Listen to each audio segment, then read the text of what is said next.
Well, folks, things might be going from bad to worse for the 0-6 New York Jets with this very troubling Garrett Wilson injury. We'll give you more next.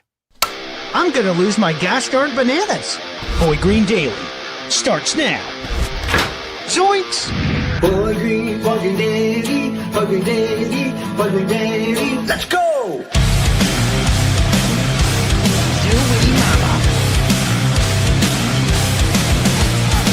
Put your seatbelts on. Get ready for the ride. We're the freaking New York Jets. We're built for this shit.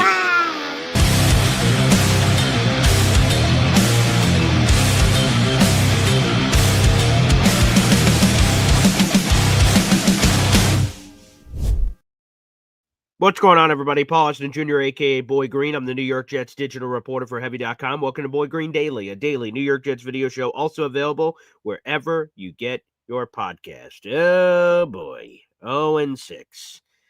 This is a painful and disturbing result for the New York Jets.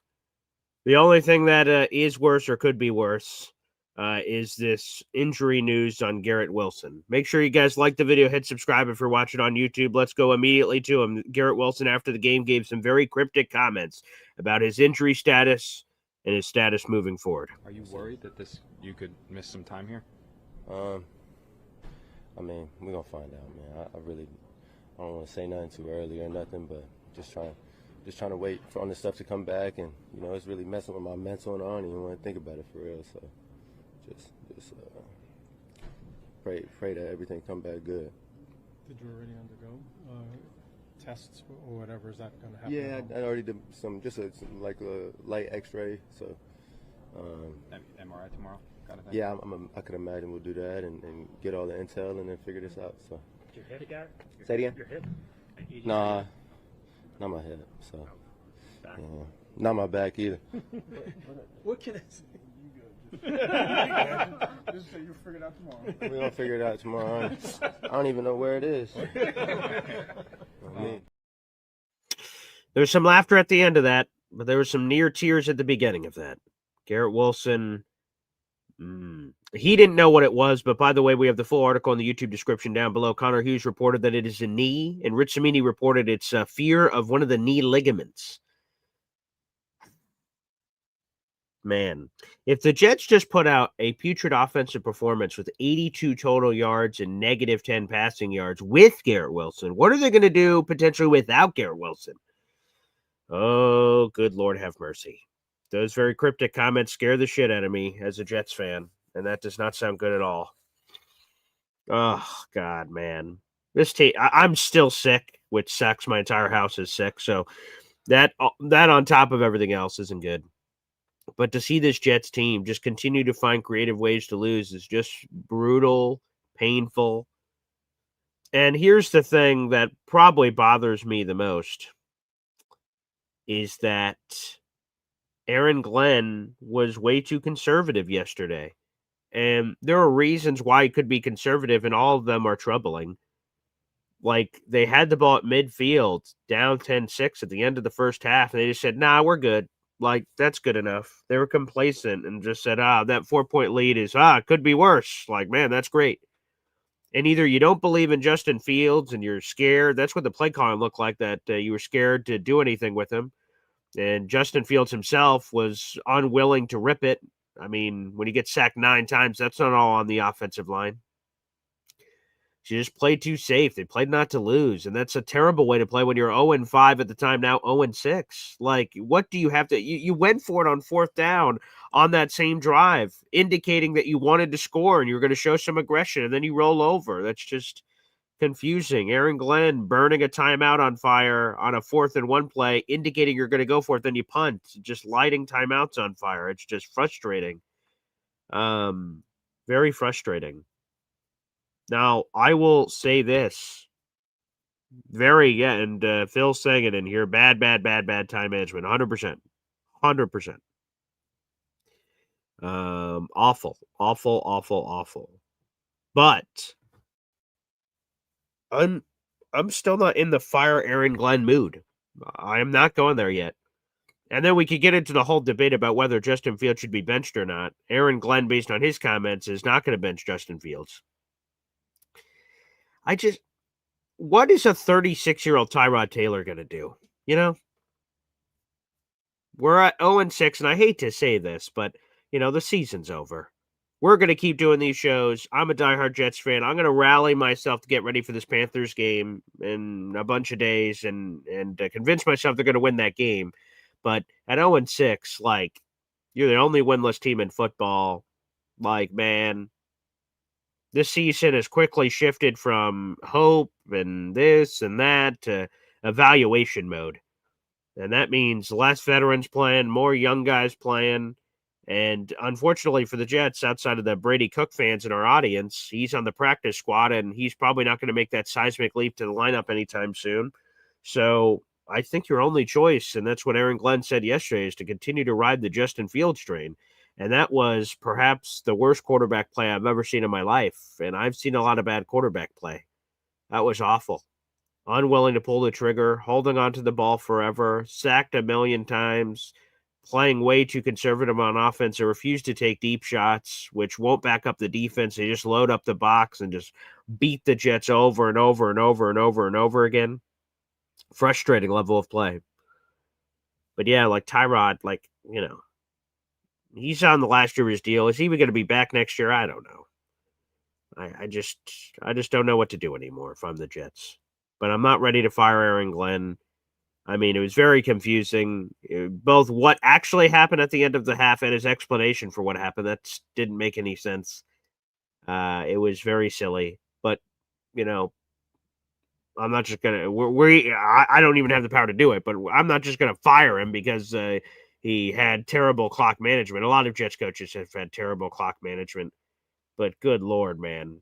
And it's a shame because the defense and special teams were terrific. You get a 72-yard return from Kane Guanu. You get your first takeaway of the season. I mean, everything lined up for the Jets to get their first win of the year yesterday, and they found a way to bungle it. Literally, that was one of the worst offensive performances in team history. And if they just showed any blip of life, they would have won that game. And they didn't. That's deflating. That is deflating. For sure. All right, super chat coming in. NC Green, let's throw this up here on the big board. Appreciate you, NC Green. Wow. Playing field's like a pocket passer, and he's not. Definitely not. I mean, I'll have to go back and watch the game to see how many there were, but there was like a design run or two, and I'm like, oh, there we go. And then they never went back to it, so I'm not really sure what the plan was there. And yeah, he was just sitting in the pocket. They were the best pass rushing team in football heading into this game. We knew what they brought to the table. They had before the game, had 5 more sacks than the next closest team. And they just added 9 more on top of that. They're with the 1992 Kansas City Chiefs for most sacks in the first 6 weeks of a season in NFL history. Like, they're really good, of course. But yeah, the strategy just didn't seem to make sense. They were not prepared. I thought for a blitzing pass rushing team that the Jets would have done more screens or gotten Breece Hall in open space or more quick throws. But like, man, the plan was non-existent. It was very confusing. Not really sure what it was, and that makes it even more confused. And now this thought of Garrett Wilson not being potentially available, nothing official yet, but the way Garrett was talking did not sound good at all. Looking at a knee ligament, I mean, that doesn't sound good at all. I just keep repeating myself, but Jesus. Oh, God. Offense without Garrett Wilson would be a very dark place. A very dark place indeed. Oh, boy. Thank you, NC Green, for the $2 super chat. Appreciate it. Oh, dear God. Alon says, Paul, I'd rather watch you pass the ball in a Jet uniform than Justin, and you're a foot shorter. It might be 2 feet shorter. But I get your point, and maybe that's it, right? They're like, what's the point of Tyrod Taylor going in there? Like, he's not going to do anything. Like, he's old. Like, it's not going to lead to anything. It's not like Tyrod Taylor is a first-round quarterback that we're developing. We're like, let's throw him out there and see what we have. Like, Tyrod's old as balls, and he's closer to the end of his career than the beginning. But perhaps, to your point, Alon, and other Jet fans, like, yeah, we don't care anymore. Just give us competent football, something to root for through the rest of the season, and touche. If that's the whatever. I mean, good night. Hey, B-Mac's back, baby. Hey, what's up, B-Mac? Wow.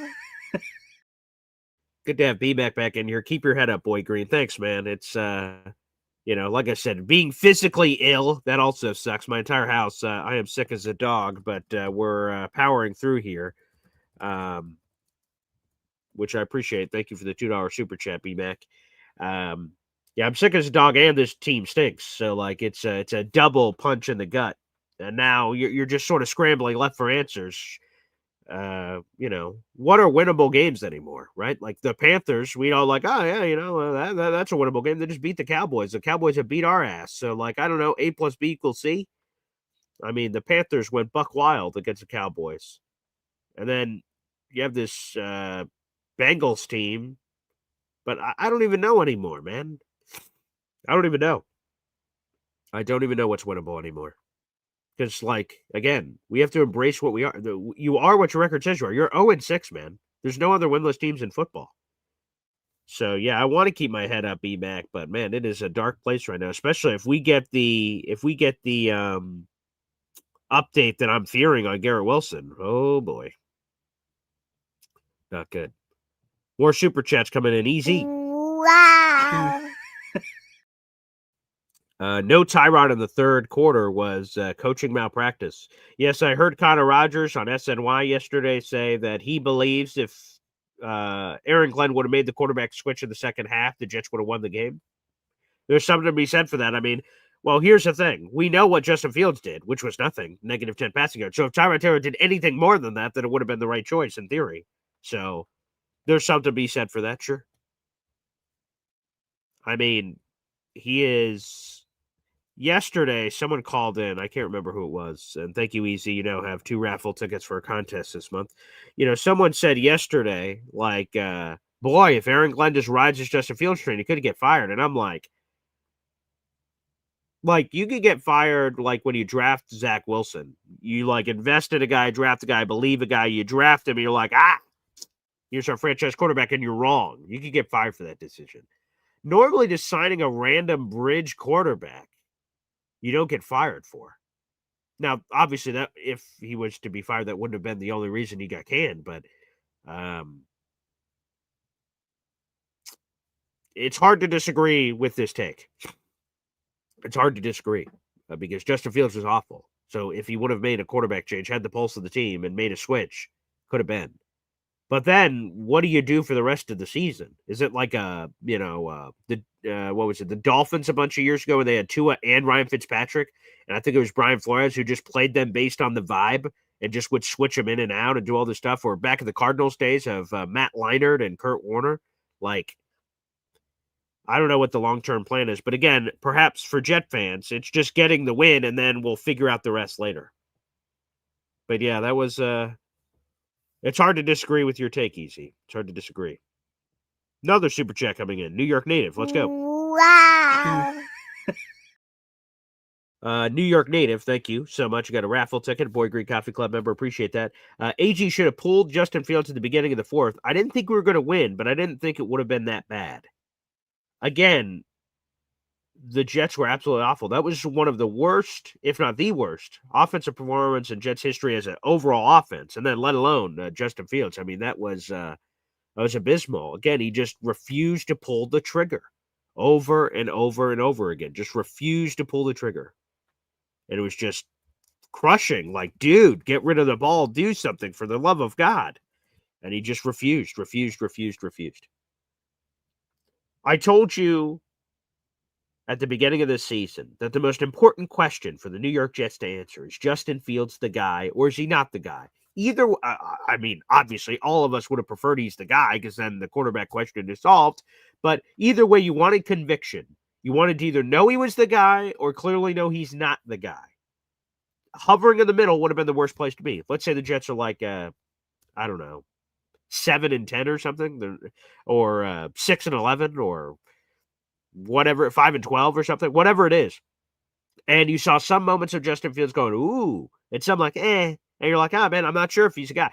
That would be the worst possible case scenario for the New York Jets heading into the offseason of not knowing. At this point, having two of these kinds of games, like he was awful against Buffalo too, where he had like 27 yards passing, and then you have this. Like those are two of the worst performances we've ever seen of a Jets quarterback. Even though there's still, 11 games left in the season, I think we all probably pretty definitively know that Justin Fields is not the guy. And some people already knew that before the season, some people didn't. But boy, that was absolutely dog-awful quarterback play. And one of the most other frustrating parts is like, man, I don't know when Garrett got hurt. We don't know that. But, like, I saw him get hurt on a terrible Justin Fields pass that he tried to do some acrobatic bullshit to catch, and then he was on the ground for a minute. And I'm like, Justin, what the flying hoop, man? As a quarterback, you have a responsibility. Hospital balls, obviously got to avoid those so you don't kill your receiver, but also, like, throwing him out of position, man. Like, Garrett was open a bunch of times, and Justin refused to pull the trigger or pulled the trigger and, like pegged the hot dog guy at MetLife, or in this case, London. Like, what the hell? And, oh, man. So he put Garrett in some compromising positions, and if he's the reason he got hurt, I mean, what the hell, man? Quarterbacks are supposed to protect their guys, and he put him in a lot of terrible positions. Golly. I mean, for a guy that threw for negative 10 passing yards, you would have said, like, oh, what's the worst he could have done? And apparently get Garrett Wilson in a near body bag, for God's sakes. Let's go to another super chat. Our boy DNY for life. Wow. I would like to see Brady Cook, see what he has. Yeah. Here's the thing, man. Is it time to let Brady cook? Does that time come at all this season, DNY for life? It's an interesting question. By the way, you picked yourself up your 20th raffle ticket. Thank you so much. I'll update the leaderboard in a bit on the scrolling ticker. I'll flip that off for now, but I'll correct that later. Yeah, because here's the thing. This is the Jets quarterback room. They have Justin Fields. They have Tyrod Taylor. And they have Brady Cook. Brady Cook's on the practice squad. Justin Fields and Tyrod Taylor on the 53-man roster. It doesn't sound like a quarterback change is coming this week unless Aaron Glenn has a massive change of heart, because he was very Claritin clear yesterday. Here, let's play back those comments. I know I have that in here. 1 second. Let's play back those very aggressive comments from AG after the game, when you'll hear the full back and forth about whether or not Justin Fields is still his guy. Here's after the game yesterday, after the 13-11 loss by the Jets to the Denver Broncos. Aaron Glenn versus Brian Costello, the New York Post. His numbers are not good for this game. Is he going to be your quarterback next week, or would you consider? What kind of question is that? Look, he did not have a good game. I mean, I think it's a fair question. There's a number of guys that, I mean, sometimes this league is like this, and there are guys that have bad games. That doesn't mean you just bench them. Come on, you know better than that. There you go. Aaron Glenn was like baffled at the idea even thinking about benching Justin Fields. So that would surprise me if that comes this week against Carolina. Now, if a change were to happen, and you're looking at the schedule for a quarterback change potentially, the Jets have the Panthers this week. They have the Bengals next week, and then they have their bye week. And then coming out of the bye, they play the Browns. Now, that Brady Cook playing that Browns defense, which is really good, by the way, probably is not an ideal introduction into the National Football League. But having the bye would provide extra time. So if someone wants a potential quarterback change that isn't to Tyrod Taylor, that would certainly make a lot of sense. Because, again, I hate to say this because I am an optimistic Jets fan and glass half full and all that stuff, but the season is over. The season's over. In terms of all the things we would have hoped and dreamed of earlier in the year. This team is not turning it around and winning whatever it is, 11 straight. That's not going to happen. Hell, how many games are they going to win? That's the real question. And I hate to say that because, like I said, I'm normally a very positive guy, but boy, they have just found a lot of confounding ways to lose. The defense have been booty cheeks all season long, then finally they step up, and then the offense lets them down. The special teams unit had been inconsistent all year long. They step up, offense lets them down. Like, it's always like it's this weird teeter-totter. We're like, this is back up, that's back down. This is up, that's back down. It's just, man, friggin' terrible. Shout out to the 400 people that are watching the show. Like the video, hit subscribe if you guys are watching on YouTube. We do a show every single day. Whether the Jets win, lose, or tie, if somehow that happens this season, we always give you guys content, so appreciate it. But yes, DNY for Life is ready to see Brady Cook. Yeah. We'll see if and when we do get a chance to see Brady Cook. Again, I would imagine it wouldn't come until the bye week, maybe. If it was going to happen. Zach Quinn, so much for 12 wins, BG. Yeah, that looks slightly off kilter. Yep. That looks slightly off base right now, Zach. Slightly off base. Slightly off base at this point. But I was definitely off on that. Another super chat coming in from our guy, B-Mac. All right, it's good to see B-Mac back in the chat. Great to see you, pal. Wow. A-Rod would have won that game yesterday. Well, I mean, he played basically in that same game last year against the Broncos. We lost 10-9. That was the same kind of game that it was, where we just needed the offense to do something, and then they couldn't. Now, I guess the only difference is that the Jets in the 10-9 game, Greg Zuerlein actually attempted a field goal and missed. In this game, Nick Folk could have attempted like a 61 or 2-yarder. So I guess that's the only difference. They didn't kick it. But hey, man, I'm glad that you brought this up, Bernard, aka B-Mac, and appreciate the super chat. You have a raffle ticket for our contest now, B-Mac. Thank you. I appreciate that. The Jets quarterback situation sucks right now. That we could say without a shadow of a doubt. But Aaron Rodgers would have just delayed the inevitable. Do the Jets win a couple more games with Aaron Rodgers? Probably. But they don't get to where they need to go. The worst place to be in the sports world is purgatory. That's somewhere in the middle. Not good enough to win a championship. Not terrible enough to have a horrible pick so you can try to turn your fortunes around. That's the worst place to be, in the middle. Picking 15th to 20th. 12th to 15th. 12th to 17th. Whatever you want to call it. Could A-Rod have won that game yesterday? Maybe. Although he didn't win the game in that same function against that same team last year when it was a 10-9 game. But Aaron Rodgers is going to likely win the AFC North. So my take, I'm going to be on freezing cold takes, I'm sure, with Aaron Rodgers. I thought Aaron Rodgers was not only not going to make the playoffs this year, I thought the Steelers are going to have their first losing season under Mike Tomlin. That's clearly, at this current moment in time, not going to happen. The AFC North is imploding. Joe Burrow's out. Lamar Jackson's out. And they just beat the Browns. So the Pittsburgh Steelers, Aaron Rodgers full quarterback play is going to, I imagine, do very well this season. They're going to make the playoffs, have a home playoff game, and we'll see if they can win a playoff game. That's been a struggle of theirs. But yeah, I don't know if Aaron Rodgers wins that game yesterday.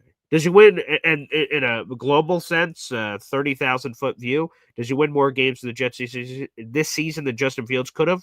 Maybe. But again, I think, we're not winning a Super Bowl. So, or going to the playoffs. So all for naught, I suppose. All for naught, I suppose. But I appreciate the comment, B-Mac. Thank you. Thank you for your return. It's great to see you here. For sure. We'll open up the phone lines. It looks like a lot of you are in there. Zach Quinn says, VG, I'll take the apology for the Pats comments. If it's about the Patriots, I definitely have butchered the Patriots all over the place. I've totally undersold them. They look really good. Drake May looks awesome. New England's in a great position. So anything I said about New England is totally wrong this offseason. I thought they were going to win 5 games maybe this year. And obviously they've got a massive, the ESPN FBI analytics have the Patriots like a 60% chance or something to make the playoffs. So the Patriots are off to their best start in like 7 years or something. Yeah, they're in a good place. Yeah.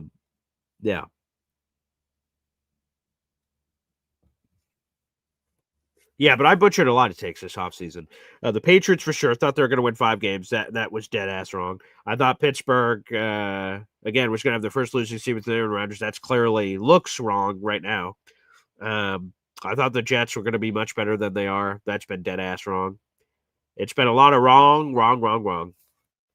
It's been a lot of wrong. I couldn't hit water if I fell out of a boat right now. Yeah, Alon says, hey, Patriots won 10 games. Possibly.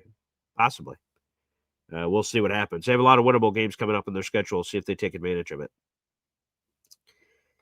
Boy, folks, I feel terrible. 5 years in September. So 5 years and a month ago, I started this YouTube channel to talk New York Jets football. And I decided to do it right before the Jets season started. I said, I'm going to start pre- and post-game shows. And that was for Adam Gase's final season with the Jets, which was 2-14. We started that season 0-13. And now 5 years later, on the 5-year anniversary season, we're now in an 0-6 stretch for only the third time in Jets franchise history. Man, hope is fleeting at this point. But we will continue to be with you. Wins, losses, ties, everything in between. We'll keep being with you every day. We'll keep bringing on the guests. We'll keep doing it all. The next big thing, I guess, for Jet fans to circle is the NFL trade deadline, which is November 4th. And what decisions do the Jets do at the trade deadline will be fascinating. They've got a couple of players that will garner interest. Will they start selling off the farm and go in tank mode? I don't know. But we'll have to see what those decisions are going to be coming up here. As Indy Jet says, hit the like button, baby. If you're watching on YouTube, we have 425 people watching across our social media platforms, and over 100 of those are on YouTube. But as I take a gander over at YouTube, baby, we only have 33 likes. So people out there in the universe, please like the video. That's a free way to contribute to the show and help spread this Jet show in front of others. So please like the video out there, you YouTube watchers. I can see that we got 100 plus of you on YouTube. Hit that like button, baby, right there on your screen. Don't be afraid of it. Hit that like button. All right, let's do this, baby. Let's do this. Let's play a HEP timeout with simpler times in the tailgate parking lot, and we'll take your phone calls. I imagine very angry phone calls with the Jets at 0-6. More coming up after this. 1, 2, 3. Whoa! Boy Green, fucking daily, fucking daily, fucking daily. Talking Jets football, man. Boy Green daily, fucking daily, fucking daily. The New York Jets Football Club.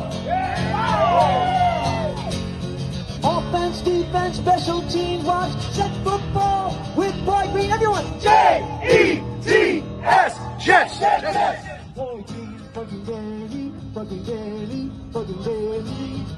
Talking Jets football, man. Boy Green, fucking daily, fucking daily, fucking daily.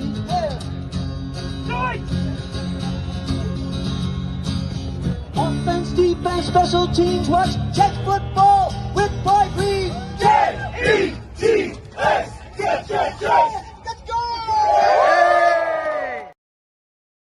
I could close my eyes and take myself back there to that tailgate parking lot, and I could visualize it. I know we were already whatever we were 0-4 at the time, but still, it was just like I was in heaven. I was in utopia.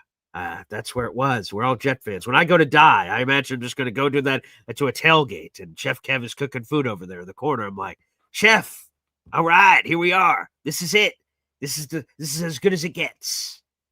Yeah. And then I wake up and we're 0-6. So now let's go to the phone lines. Let's go. A lot of people want to call in, and for good reason. Kick us off. Hey guys, hey Paul. I'm really discouraged about, of course, Aaron Glenn, as far as kind of being Salah-esque in a way, as far as being very stubborn and sticking with his own plan and not being a little bit more flexible. That's scary because it's like, if it's not something's not working and you keep doing it, that's the definition of insanity, right? You just keep doing the same thing over and over. Here's my fear. Because, right, so there is what you say, right? Like, you got to be willing to adapt. You can't just, go down with the ship. But I also don't want someone who, at a moment's notice, is just throwing everyone overboard, which, it's easier to do with the 53rd guy in the rest, right? Isaiah Williams, get the hell out of here. Xavier Gibson, get the hell out of here. And then the team rallies, yeah, accountability, fuck that guy, yeah. And then when it's like Justin Fields, right, and not cutting him, but like potentially benching him, the starting quarterback, the guy that we all chose as the leader of the team, and hey, he's going to be the guy, and then like, hey, you're going to bench his ass or what? So like that's the thing in my mind that I'm struggling with of when to pull that trigger, because once you uncork that bottle, I don't think there's any way to put that toothpaste back in the tube. So like once you pull that trigger, it's over. Like maybe you can eventually go back to it because you have no other choice. And if like let's say you make the switch, Tyrod plays against Carolina, Tyrod gets hurt, and what you have no other choice. You have to go back to Jesse. It's the only other quarterback on the 53-man roster. So that's sort of what I'm curious about with the decision making process that I'm sort of battling in my mind. Yeah, I don't know if I would have kept. I don't want to really see what Tyrod has to offer because he's already an old man, But I wouldn't have mind seeing Tyrod come in the second half, only because a bad quarterback is detrimental to the development of your other players, of course, and the offense in general. So if you're saying, okay, well, our offense is, really wonky. Maybe a big part of it is the quarterback. And, we're not really getting a good indication of what our offensive coordinator can do. Fair. So I don't know. I think Wilkes stepped it up a bit. I think Aaron Glenn and him probably sat down in the room and said, okay, let's go. What's going on here? And let's figure this out. Now, I don't know what's going on the offense. I mean, obviously, I did see guys wide open on a couple of plays, and it's like the trigger wasn't being pulled. So I don't know how you teach that to a quarterback. I don't know. That's a thing. I'm watching these other young bucks around the league throwing the ball in these small windows and they're almost fearless. It's almost like he has shades of Zach Wilson. That tendon that oh my gosh, don't make a mistake. That's what it is. Don't make a mistake. We're playing not make a mistake, as opposed to let's go win, step on their neck. And even the coach is doing that at the end of the first half, right? It's like we're not going for points. Come on, man. That's what Todd Bowles used to do.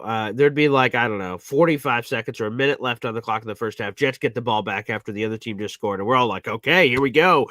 And we got 2 or 3 timeouts. We get boom, boom, boom, boom, field goal. And they just knees it. You're like, wait, what? What?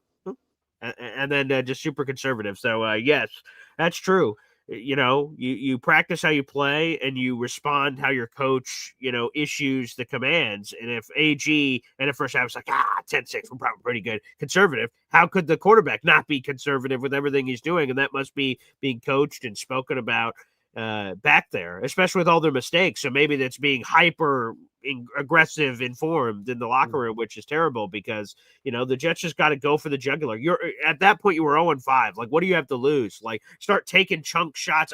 Like, Bo Nix is getting the benefits of 15, 20-yard shots in the middle of the field, but we're not taking those same chances. Like, what's going on, man? So, yeah, I don't know. All right. Feel better, Paul. I appreciate it. Thank you, Hep. We'll certainly try to do that here. Super chat coming in. Ace of Spade. Appreciate you, pal. Here we go. Wow. That's a fair point as well. AG should have protected Justin Fields and took the field goal. Yeah, it would have been, I'll have to double check, but I think it was a 61 or 62 yarder. And Aaron Glenn was asked about that in the post game, but he sort of said like basically he didn't think that Nick Folk could make it, was basically what he said, with the wind and everything else, I guess. I don't know all those technicalities. I'll just tell you this. I was at the Jets-Cowboys game when he hit a 58-yarder, and he made that with some change. And I went, holy shit. All right. I know that was a career long for him, but like the field goal wins the game, potentially. There's time left after, but like 4th and 8, not like, I don't know how many players in the playbook here you're like, I feel pretty good about this one on 4th and 8.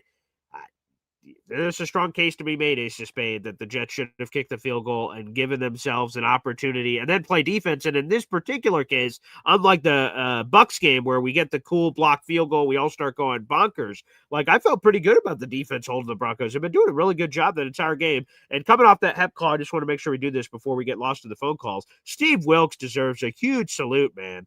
Like, it was do or die. His ass was against the wall. Like, hey, man, you better do something. And he delivered. So, hey, massive props. Massive shout out to Steve Wilkes, man. I thought he coached his ass off and did a really good job. And so the players stepped up and everything of that nature. So I think he deserves a lot of props coming off this game. Of course, lost to the sauce and another loss. But that's neither here nor there. We got 500 people in the room. Like the video, hit subscribe. All right, let's go back to the phone lines. Kyle Clifton's up next. Kyle? What's going on, Boy Green? What's going on, man? So if Garrett's lost for any period of time, Yeah. This passing offense is already tragic. So, I don't know why you wouldn't start selling pieces off right now, and getting a look at some of these other guys that have been on the practice squad to see if they can be a wide receiver 4, wide receiver 5. Sure. This is, if it's going to be a lost season, and I know Glenn's probably not going to think this way because he's going to want to keep his job. Sure. I think he's going out. Personally, I think he's one and done. Really? Okay. Yeah, absolutely. Based on yesterday, no clue on the 2-minute drill at the end of the first. I mean, that was awful. That was awful. And then to come back to this field goal, like you have a slim chance if you try and kick the field goal. You have no chance at 4th and 8th based on what you've seen that entire game against the Broncos defense. So, it's just a matter of trying to see what we can get in order to stockpile some draft picks and develop the guys that are in house. I don't have any confidence in Glenn and his staff to do that, but the future is not so bad in the sense that we're going to have over $80 million in cap space next year. Yep. We have a pretty full complement of draft picks. Yep. And it's just, I think we've gotten answers on our quarterback and our head coach. Like, you can't even keep Fields on the roster as a backup based on that level of play that we saw yesterday at that money. Can't do it. So, we're getting some clarity, even if it's not answers that we like. Exactly, right. And that's what I said before the year is what I wanted. I wanted clarity on a variety of subject matters, including Justin Fields. And whether we like the answer or not, the conviction was important. I did not want to enter, fast forward a couple of months, where the offseason were like, is Justin Fields a guy? And we're like debating that on this show. I did not want that. That would have been a terrible position to be in, because then you're going to make a choice. And it could be right or wrong. You're like, yeah, he's definitely the guy. Let's not take a quarterback. That's what happened in 2017. The Jets had the 6th overall pick, and they're like, Christian Hackenberg could still be the guy. And then they didn't take a quarterback. They took Jamal Adams, and the rest of history is history. So, you have to have conviction. So, here's the only scenario where Glenn keeps his job, right? All right. Wait on me. The special teams and defense that we saw yesterday, which were good. Yeah, very good. Yeah. Continues to improve and maintain. Okay. Right? Yep. Uh-huh. The offense has to do the same, right? But no confidence. Like that. I don't know how you do that without any weapons, especially if Garrett's hurt. Oh God, yes. And we've had some degradation of the running back room with the Braylon Allen injury, and Brees is one of our best chips. So definitely, like if you end up at 3 or 4 wins, and it's a massive step back from last year, I don't think you can keep Glenn having to make these picks. Like his judgment has not been great so far. I think most of us wanted an offensive mind. Definitely. Yep. And I think that most of us wanted a non-first-time head coach. They're not always out there, of course. But I have a feeling that some might be this year. So, it's not a good scenario in combination of factors that are leading into this next offseason for Aaron Glenn.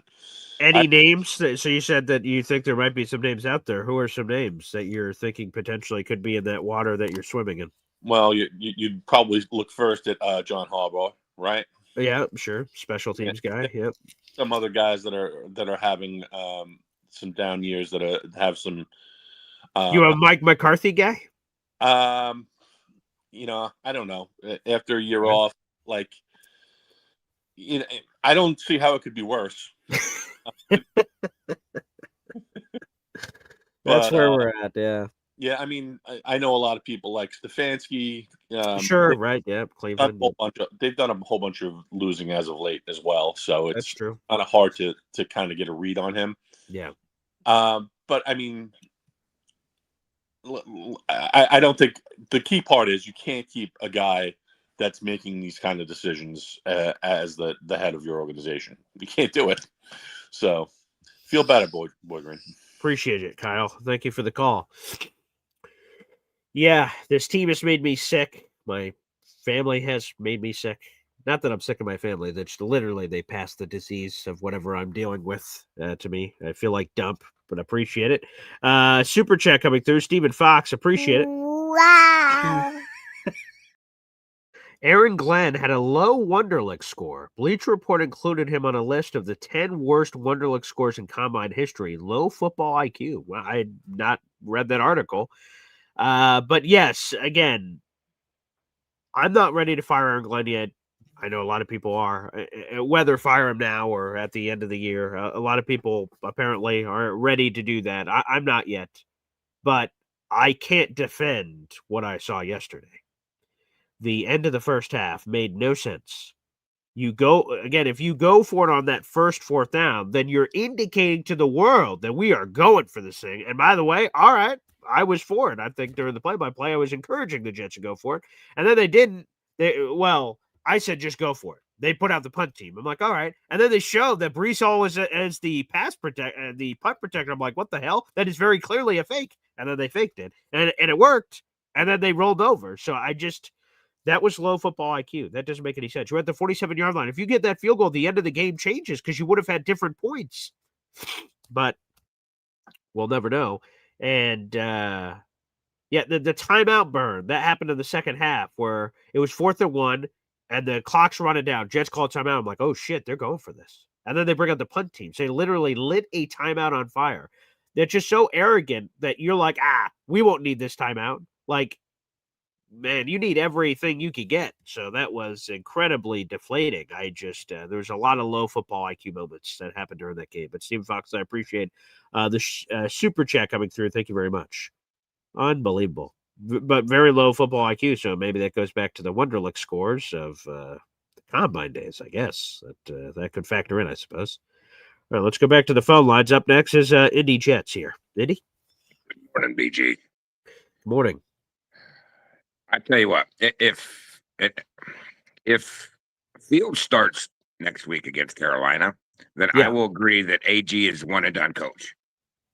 If Field starts, he's done. He will be a one and done coach. If he has enough balls to hold everybody accountable, then just swap Fields and Cook. You throw Fields on the practice squad. Who cares? If somebody picks him up, because as much as I love Kyle Clifton that was just on, he's like, well, we need to bring in these young people to develop. You're not going to develop anybody with Justin Fields as quarterback. You're just not. We can't develop a wide receiver 2. What makes you think we're going to develop a wide receiver 4 and 5? I don't. I mean, and so you remember when Mike White came in and the entire team rallied around him, and they said, and everybody stepped up and played a little bit better than what, and they gave just a little bit extra, they knew that Mike White wasn't Peyton Manning. And so everybody stepped up and played better than they were. And I think that's what this team needs. You're starting to see Justin Fields deflate the team. And it's not a matter of wins and losses at this point, because even if we would have kicked the 62-yarder and rolled out of London with a win, did Justin Fields still suck that bad? He walks out with, if they kick the field goal, he walks out with 8 sacks instead of 9. Do we look at Fields any different? No. Fields played terrible, and he's deflating this team. The defense finally showed up. They finally clicked. The special teams finally made some big plays. And at some point, we're going to continue. If Fields continues to start, you could see it on Garrett's face. He's just like, I don't know what more you want me to do. I mean, I've got a quarterback that won't throw the ball. Well, I have one thing. I think we all have one thing that we need to thank Justin Fields for. And I was thinking about this last night, that Garrett Wilson had not signed his long-term deal yet. And there was a lot of rumors and all kinds of things from Ian Rappaport and Rich Cimini that, boy, he was unhappy with his current tenure with the team and that, one push or shove could lead him to a trade request. And Justin Fields being signed, his old college buddy, reignited something, signs his deal. So no matter what Justin Fields ends up being, one thing we should give him a big fucking salute for is making sure we locked in Garrett Wilson, because can you imagine what Garrett Wilson would be saying right now without that long-term deal, potentially requesting a trade? So Justin Fields, thank you for your service, sir. That's the most positive thing you can say about him is that, and that's sad. And that's why I said, even Garrett, but even the connection that we're referring to, Garrett wasn't even the number one wide receiver at Ohio State when they were together. And, anyway. And so I don't know how big that connection was, but you could see it on his face. He's frustrated with the loss, as any player would, but he's frustrated with the play. Sure. Garrett was excited with what the defense did. He was excited with what the special teams, the long return. But he goes when it's time for him to get out on the field, there's no excitement because he knows who's at quarterback. I'd rather just throw Brady Cook out there, and I'm not saying Brady Cook's the next Brady, sure. But he is a Brady, but he's not the next Tom Brady. But the point is the players around them can say, hey, at least we know we don't have this. Everybody step up because we know we've got a young rookie quarterback. Everybody put in just a little bit extra effort and protect the guy, whatever we got to do, because Fields isn't it. And you've got to make the choice now to move on. Not necessarily just save the season, but you're going to start seeing players come up with mystery injuries. Oh, I got a hip, I got a back, I got something that keeps me out from going into that debacle. And I don't want to see that. I don't want to see that anymore. I don't want to see Fields take the field again. We hung on to Zach Wilson way too long.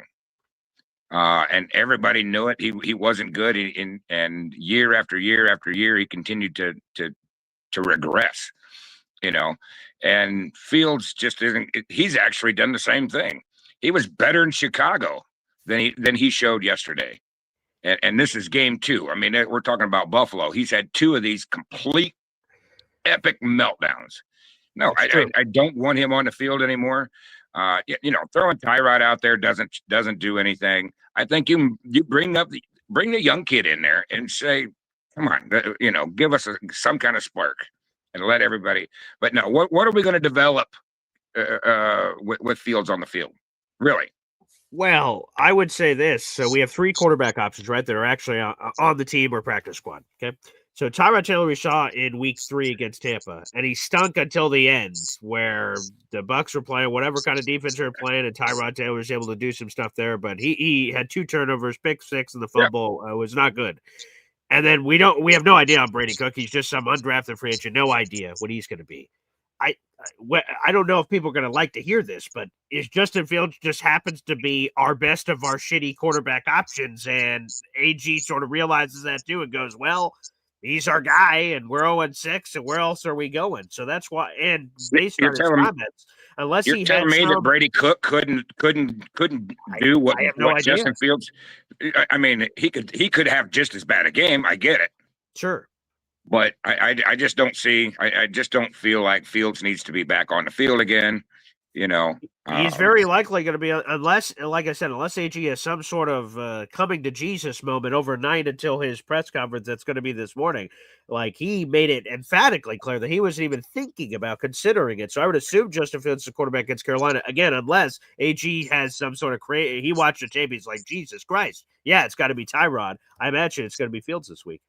Right, but like I said, if Fields starts this week, I think that AG is going to be a one and done because they're going to just show that he's just not When we talk about Clemens, we all joke about Clemens, okay. And that's been a running joke for, the entire season. Sure. The problem is that Clemens, we just don't have anybody to replace him with. And every time we try to replace him with somebody, they prove to be worse. Yeah. Okay, that's fine. They can't do that. But when Fields' play made Clemens look like a Hall of Famer. That's how bad it was. Yeah. And so you have an option where you have to at least try. And like I said, and if he doesn't try and he's just going to stay stubborn and Tanner and that's what we've seen is they just stick with their game plan and just continue bonehead decisions, then he's going to be a one and done. And he's going to go back home and go back to a defensive coordinator somewhere and rethink, hey, this head coaching is just not for me. And that's fine. It happens. Yeah. And we'll be on a search for a new coach. And hopefully Muji has enough kahunas to say, at the end of the season, you don't make the right decisions on the field for the Jets, and we're going to have to part ways with you. And Muji goes out and gets another coach and let them bring their quarterback in, whatever they've got to do to build this team. Because obviously, now, like I said, if he has enough balls to bench Fields, which is a tough decision, then okay, I can see that he is willing to make the tough decisions. But if he doesn't, I think I'm sticking to it that Fields and AG will be gone. They'll cut Fields at the end of the year and just take the loss and just say, look, there's nothing this guy can offer. He can't offer a new quarterback. We draft a new quarterback first round. What with Fields on this team? What do you want this new quarterback to learn from Fields? What, I can't. You can get the list of everything of what not to do. You watch this guy and don't do anything that he does. Yeah. But anyway, thanks for the call, BG. Don't forget, hit the like button. Come on, guys, get it back up. There we go, baby. You heard it from Indy. Like it. We have 500 people in the room. Like the video, hit subscribe. A lot of people try to call in. Appreciate you. Hey, look, Ryan McCarthy gave a bunch of Boy Green Coffee Club memberships. Let's go. A 5-pack. All right, here we go.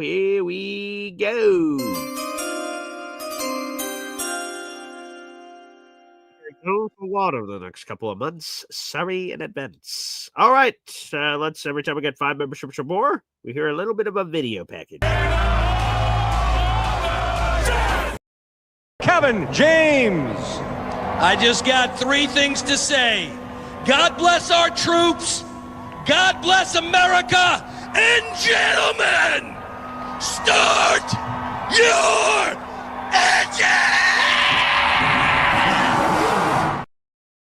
All right, Ryan McCarthy got 15 raffle tickets to our contest this month. Here are the 5 new members of Boy Green Coffee Club. Ricardo Grosvenor, Dalt, Ryan McCarthy gifting a membership to himself. That's impressive because that's random. Addison getting a membership as well to the Boy Green Coffee Club. And Gary Pape.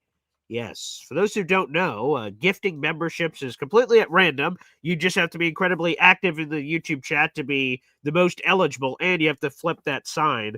There's all the instructions in the YouTube description down below on how you guys can do that so you guys can be gifted a membership or be eligible to gift one as well. So shout out to Ryan McCarthy gifting a membership to himself. That's showing off. Very impressive, though. Very impressive. All right, back to the phone lines. Up next, Ted, NY Jets FL. What's up, pal?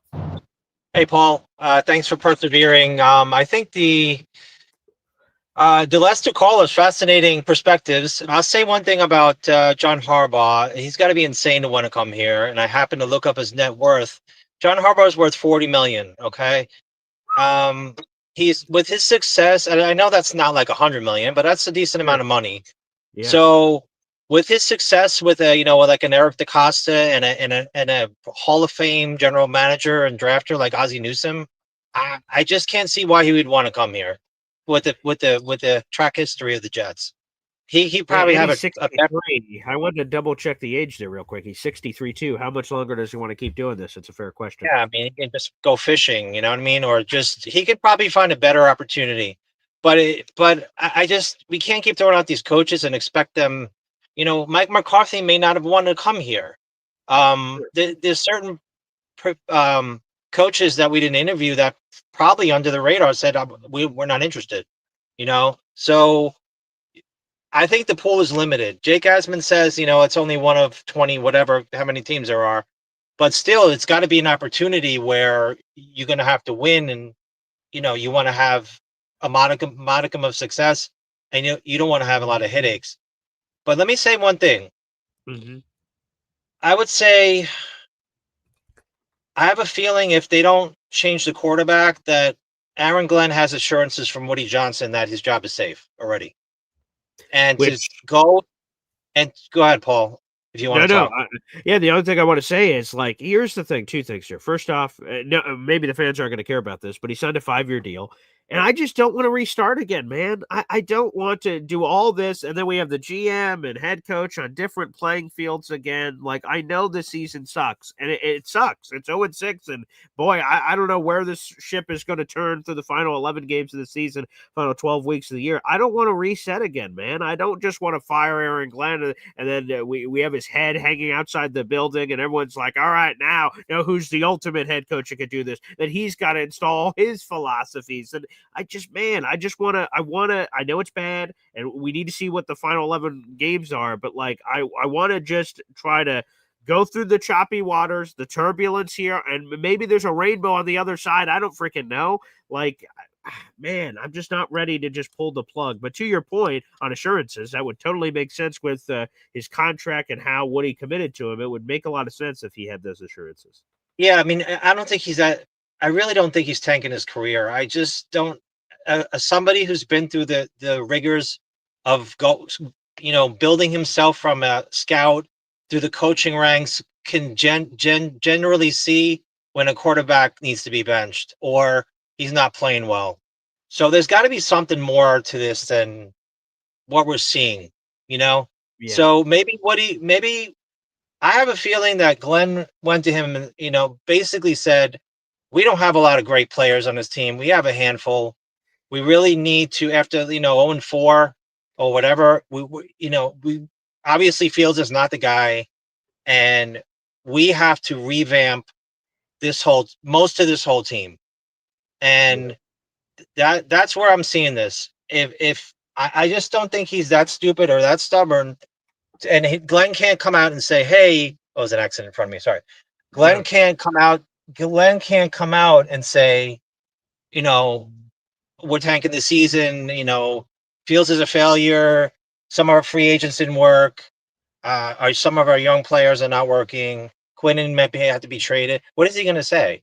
So I think maybe this is the way we're going in undeclared tank mode, where Glenn is the guy, Muji's the guy for at least another year, and that's just how it is.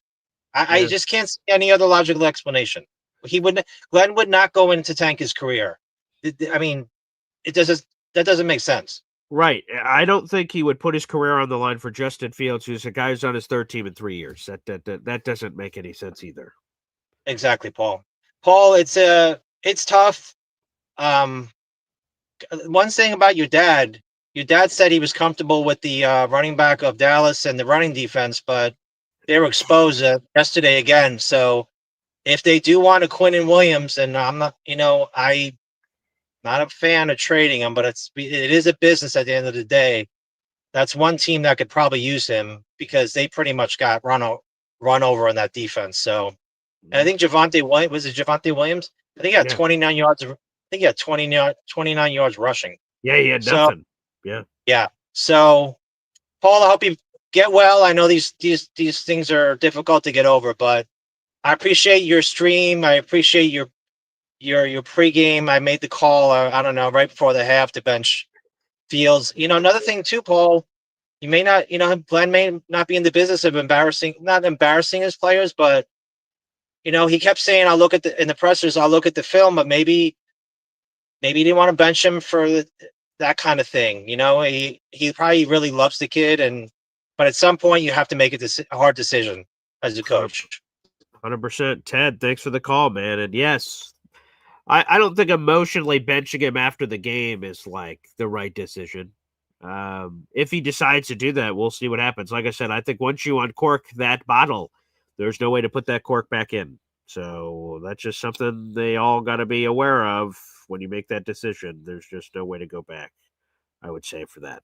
All right, a lot more callers. We have 600 people now in the room. Like the video, hit subscribe on YouTube. My name is Paul Esna Jr., a.k.a. Boy Green. I'm the New York Jets digital reporter for Heavy.com. We have a full article in the YouTube description down below. Garrett Wilson gave some very cryptic comments on his injury status. That does not sound good.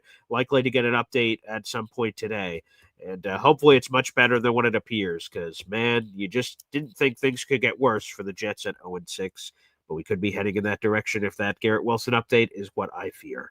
Let's go back to the phone lines. Hop on Pop is here. Pop? Hey, now, I'd like to welcome the newest member of the Dallas Cowboys, Quentin Williams. Are you ready for that? But, yes, the Cowboys and the Jets were polar opposites of each other yesterday. How the so? quarterback on the Cowboys did everything he could do very well to win the game, and the defense let him down as opposed to the Jets. I see. But what I wanted to call, and I was going to mention it yesterday, if the Jets are going to stick with Justin Fields, they need to go out. There's no salary cap for coaches. They need to go out and get a quarterback whisperer. You could take a Mike McCarthy. You could take a Norv Turner. Both have been very successful at developing young quarterbacks. And their only job is to bring Justin Fields along. He can't get worse. Spend a few bucks, bring him in, and then, the season's not salvageable, but that would tell you if he is at all. So if you're not going to, don't. Let Brady cook or let him boil or whatever your funny phrase is. But if you're going to let Justin Fields start, get him some help. Get him an expert that can help him. It's the way it seems odd to say that a quarterback that's been on 3 different teams needs someone to teach him how to play quarterback, but that may be what he needs. So that's my thoughts for today. Well, Pop, I appreciate that. I would say it feels like, yes, Michael James bringing up, is it Norv Turner's son already on the team? Yes, that's Scott Turner. He is on the team, so maybe there's some informal thing that can be done there. They do have that guy on the staff, so I think it might be too late 6 weeks in to bring in some outside coach. The Jets did that with Zach Wilson, and that was sort of a disaster to try to hire his personal quarterback coach as like a special extra coach, and it didn't seem to work. Not that it can never work, but yeah, not a bad thought. Yeah, go ahead. It has been successful other places. I'm looking for options. You can't just, to Hep's point, you can't just keep trotting Justin Fields out on the field. Either he's going to play and you're going to do something different, or he's not. And you bench him and you tell him he's lining up at running back, which is my other idea. All right. I'll send that over to my buddy Tanner Engstrom. I'll let you know what he says. All right. There he is. Hop on Pop joining us on the show. Another call. EZ joins us. EZ? I had a couple of scary thoughts. Oh, boy. Okay. Okay, so someone mentioned that, will people start asking for trades? And then everyone was like, well, it's a good thing we signed Garrett Wilson and blah, blah, blah. Yeah. But here's the counterpoint to that. Okay. What if Garrett Wilson, now that he's locked into a contract for long term, what if another team's like, well, great. Yeah, he's expensive, but he's freaking good. And he's locked in and he wants a trade. What if he wants out? That's even better for another team if they have the money, because then they don't even have to worry about negotiating with him for 4 years. He's locked in. Well, that could make him even better trade bait. I mean, if you want to look at it from that way, because if he sees what's going on, if his old college buddy is getting his ass killed out there, maybe he doesn't want to play with him anymore. Maybe he's going to make a business decision for his future and say, look, I can't work with a CFL quarterback in the NFL. It would work. My buddy, but he's getting me killed out there. Right. It would work for the other team. Let me say so. Whatever made up other team wants to trade for it, but it would work for us. The dead cap from his contract would destroy our cap.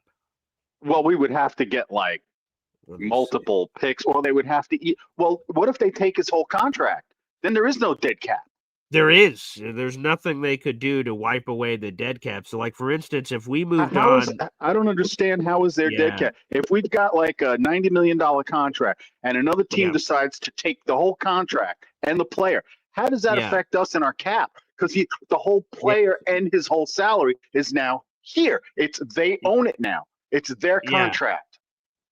Yes, but so how do we still get hit with dead cap on that? I don't understand. But, if we moved on from Garrett Wilson, the dead cap would be $41 million on the cap. So there's just things that are built into the contract that affects your salary cap, regardless of whatever you do via trade or signing or whatever. I didn't understand that. Yeah. So we'd be screwed. Yeah, on that. I had like 3 other points. Oh, sure. Okay. Just because you pull Justin Fields out of a game because his head's up his ass and you put in, Tyrod as a relief pitcher, they do that all the time. I mean, I'm a New York fan. I've been watching, New York sports since I was a kid.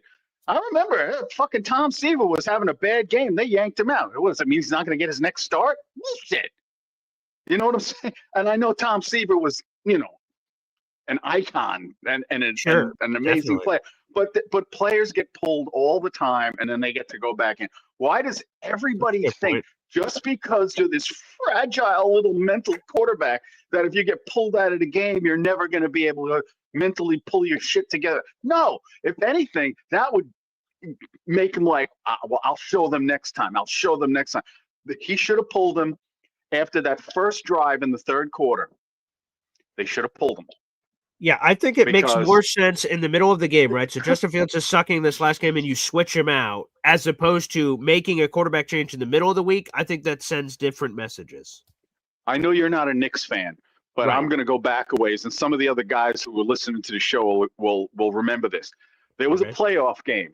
Yeah. John Starks, who's a great shooter. Sure. He was playing this game, and he couldn't hit the broadside of a barn. He missed every shot. Was that the NBA Finals against the Rockets? Yeah, he couldn't hit anything, and they wouldn't pull him.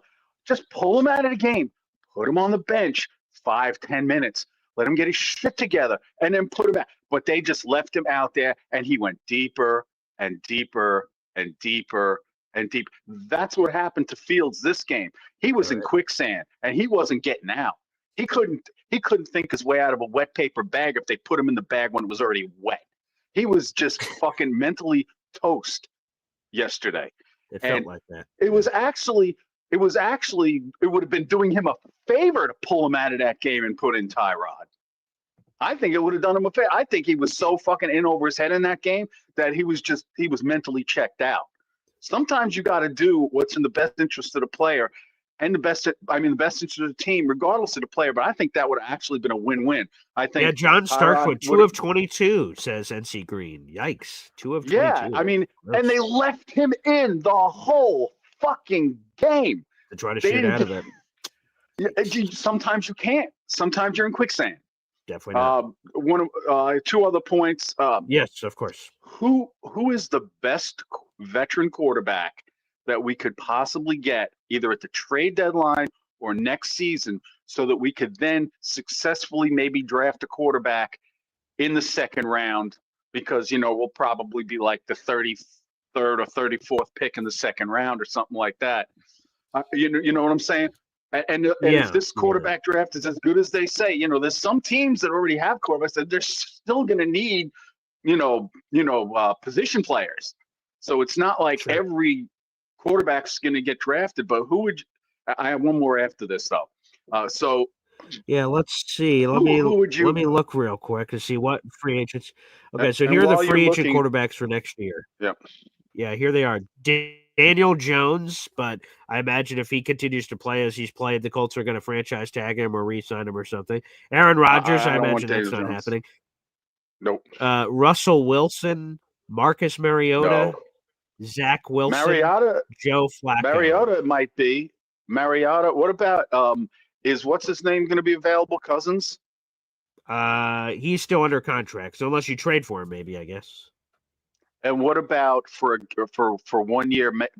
If we could get maybe Matt Stafford for 1 year, I mean, who do the Rams have waiting in the wings that could do something? Stetson Bennett, I guess. I'm not sure, but like I think Stafford's probably going to retire out there in L.A., so that's probably not. Yeah, because I was watching the San Francisco game last night, and I was so pissed off that the kid from who used to be on New England. Yeah, He Jimmy was hitting Garoppolo. guys left. No, not the kid. No, Mac Jones. Mac Jones. Yes. Mac Jones. He was lighting it up from the few series that I saw, and I'm saying, why couldn't Justin Fields do that? How come I have to constantly watch the shittiest quarterback play on my team? And this is going on now almost 7 years now. Nothing but shitty, horrible JV quarterback play. Yeah. I mean, we basically wasted the careers of a bunch of players on our team. And the third statement I'm going to make is how do you know we couldn't get a good coach, but when the direction was to go away from Aaron Rodgers, a bunch of coaches were like, "Fuck no! If I don't have Aaron Rodgers, I ain't coming here."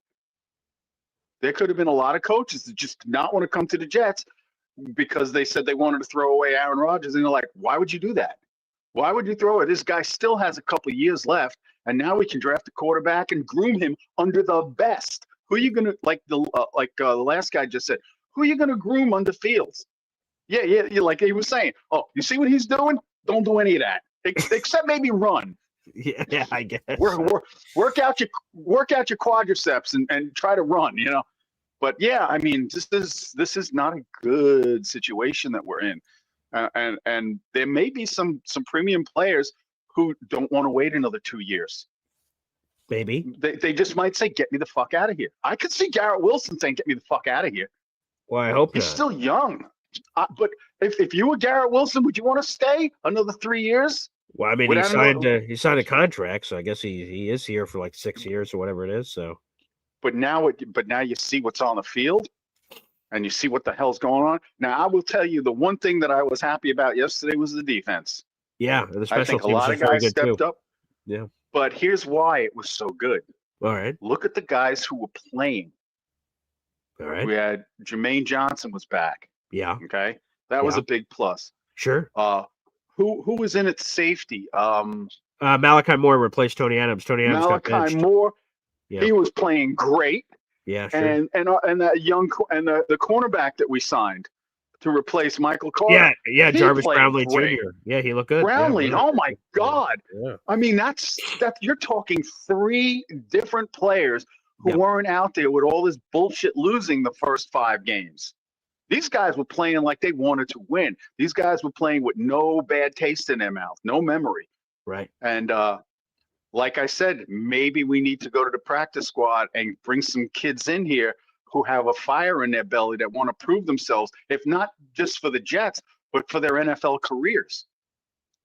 Because here's the one question I was understanding. Where is Stone Smart? He was on special teams. Had a really good special teams tackle. But he's a great receiver at tight end. He's almost a hybrid. Why was he not on the offense? I don't know. See, this is what I'm saying. There are so many guys that I saw Stone Smart last year when he was with the Chargers. He was catching balls left and right all over the place. It's Stone Smart. Oh, I'm like, who is this guy? He's good, but they don't put him in the team. I just don't understand it. I really don't. I mean, and I know Woody is probably biting his fingernails down to the bone to keep his mouth shut because he doesn't want to, but I'm sure he's just itching to say something at this point. I would have called up and said, the guy, I'm not telling you to bench him. I'm just telling you to bench him for the rest of this game. Let him get his head straight. Right. Hopefully the coaches can come to that their own conclusion there. But Stone Smart. Okay, we'll see if we can get him more involved in the offensive game plan. All right. I like it. Some good points, EZ. Some points were definitely made there, for sure. We got 600 people in the room. Like the video, hit subscribe on YouTube, baby. Join the army. DIY for life. You're up next. My guy. Yes, sir. I hope you feel better, man. Thank you, man. Alka-Seltzer Cold Plus is always that was my go-to. I Okay, don't great. know. Okay, good. It dissolves. I feel like it gets into your system quick, Oh, nice. and All it right. really does. It always helps me, man. And Okay, I'll give that a whirl. emergency, Ooh, okay, I've never getting tried that some. one. Okay, nice. Yeah, man. Yeah, it's pretty good. That stuff knocks stuff out. You Good. know, it's always that. It's always that way when you have young kids, man. They're like a petri dish, man. They just, Jesus. they got The stuff worst. anywhere. Unbelievable. So I'm listening to all of these comments. I'm glad I'm off today, man. Thank God I have to go see nobody at work today. Yeah, there you go. But Easy, I love you, but you are all over. You're a Mad Hatter, bro. You're like a Mad Hatter of thoughts. It's like you're all over the place. BG, can you tell me what the lottery numbers are going to be for tomorrow's drawing? Because I don't know if you might have that information. I do not have that readily available. I should have asked EZ before he got off. I'll ask him next time. My brother, hey man, I got a couple of thoughts, man. Like I get we're so frustrated. Like we got to also be mindful of what our solutions are going to be, because I really would love to re-sign Quinnen. Like, what is the biggest thing that we talked about all off season that we were pissed off about, that we didn't have somebody to go next to Quinnen? So we're gonna let him go now, and then we're gonna fill 2 spots. We're gonna find 2 players, 2 D tackles in the draft that have not been found. Not to mention, I don't hear about any D tackle that came out last year that just lightened the world on fire. Kind of like 2 years ago, what Jordan Davis did with the Eagles. Yeah, Eagles. Yeah, his name was known everywhere. I don't see anybody like that. You know what I mean? Some kids are doing decent. All right, that's fine. But it's nobody blowing your doors off. And so, like, if they decide to trade Quinn, I'm all right. They better have a good ass idea what they're gonna do to replace him, because that is not easily replaceable. Which I'm not. To me, he's on a track to be a Hall of Famer. To be honest with you, you know what I mean? Like, people don't really look at it that way, but he's had a shitty career here with the Jets, but he's always been the most impressive player on this defensive line since he's been here. Yeah. So, anyhow, so that's my thought on that. Like, how are we going to get rid of players? Now I am on a train of, like, I do think AG we can't get rid of him in 1 year. That's the other thing. We cannot get rid of him in 1 year. Like, I don't agree with the decisions. And he said the last 4 minutes of the first half and the half are the coaches. So that's on him. So he needs to go back and reflect and use his own words. Yeah. And you know what? Re-examine how he did, because he messed up on both sides of the half. You know what I mean? If we had made some effort, we might have scored 3 points. We lost by 2. That was at the first half. That's in the first half. In the second half, I don't know why we didn't you kept running the ball. He wasn't passing the ball. Run. Just kept. I by the way, I sent you a super chat. I don't know if you caught it. I was saying run, pass. Where have I seen that before? Yeah, right. Yesterday I sent that to you. I was like, this is the same thing as before. Run, pass. Run, pass. No imagination, no screenplay. All the stuff we're calling for. No deep shot, play action pass to Adrian Smith. Like these are all things that we can see, and if we can see them, I don't understand how they can't see them. But we can't get rid of AG in 1 year, because it doesn't allow for another coach to come in here and feel like he's going to have the security to say, all right, well, if it doesn't go the way the Jets fan wants it to go, everybody's going to be asking for my head to be on a freaking stick, and I'm going to be one and done. So what's my incentive? Yes, I'm going to have my money, but it's more than that. These guys have pride, and pride is a big thing. I got pride. I have pride on my 12-5. I was still holding them hope. Y'all was finally kibosh yesterday. So, Bob, yes. But I don't think you're gonna be right neither, Bob, because the way we had it, I don't see six wins this season. Yeah. God, I hate this, man, because it's like, this sucks, bro. Like, it sucks. Year in, year out, buying Jet shit and rocking the Jet shit and being like, hey, this is gonna be our year. You know what I mean? But, like, other than this fucking tailgate, this was my favorite shit that happened this year. You know what I'm saying? Yeah, look at this. This was awesome. Easy, you could have had one of these, but you don't. But because you decided not to come, so you don't have one of these. But we do, and we had a good time with each other and getting to meet the coffee club, which is still amazing. And I still plan on being there again next year, as long as God willing, I will be there every year. Dude, you wanted me to come up there and spend $600 just to get a T-shirt? Come on, man. Hey, Listen, I spent somebody was 900 able to to get get. one. I spent Somebody 900 to was get one. able to. I took my daughter. I took my wife. You know, everybody. Other people took their family. Bradshaw came from Arkansas with him and his wife, and he has a spinal cord injury, and his ass was still trooping, knowing that we suck. So you ain't got no excuses, bro. I'm gonna forever give you shit about not being at the tailgate until I see you at the next one. So that's just how it is. You gotta live So we'll with see you that. next year, Easy. We'll see you next year, Easy. Wait a minute. He said he. I had a question. When I get off the radio, sometimes I look and see what people say about me. I don't understand why people are calling me a rambling man. I thought the points that I made were very poignant. I thought that I didn't realize about the dead cap hit. I honestly didn't. That's all right. But I mean, I really thought that if Garrett was that fed up, since he is signed to a long-term deal and he's locked in, that actually to a team that needs help and has cap space, that would be a perfect opportunity for them to get a premium guy who they don't even have to worry about for the next 4 years.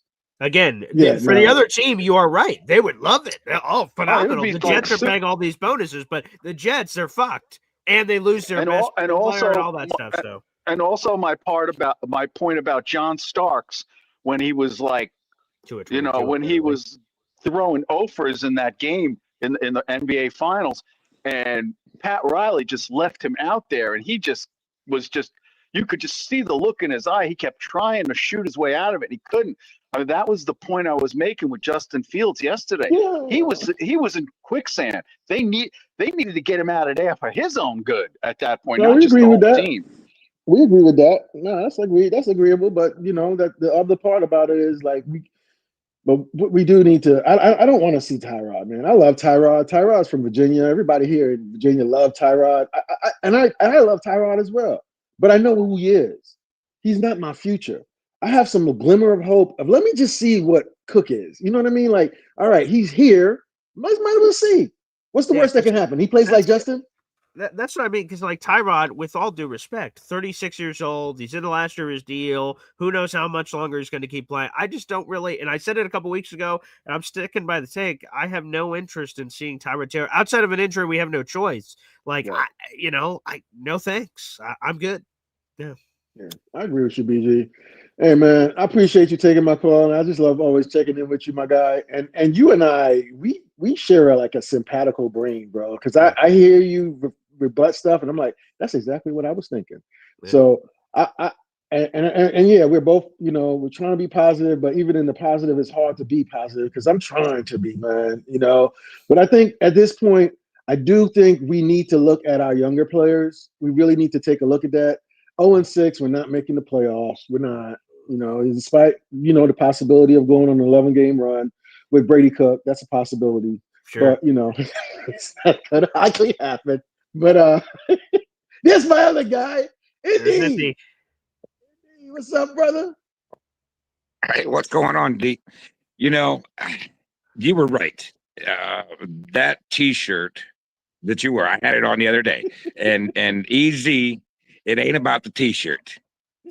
That's just the trophy for the entire weekend. That's all that is. So you say, well, I spent $600.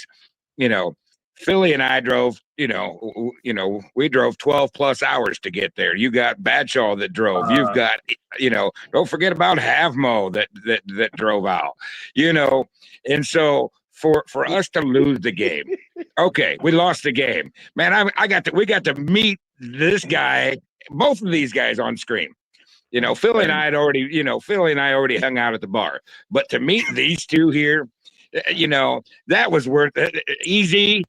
That was worth it would have been worth the $600, and you would have thought you'd have got a deal for it to meet these kind of stars. Come on now. Come on. Yeah, that's cheap to meet these kind of stars. I mean, first off, good morning, everybody. Good morning, Billy. The experience of riding with Dennis Quaid's cousin is unimaginable. You understand? It was like riding whatever the steel cowboy. It was like I was in a metal horse. I swear to God.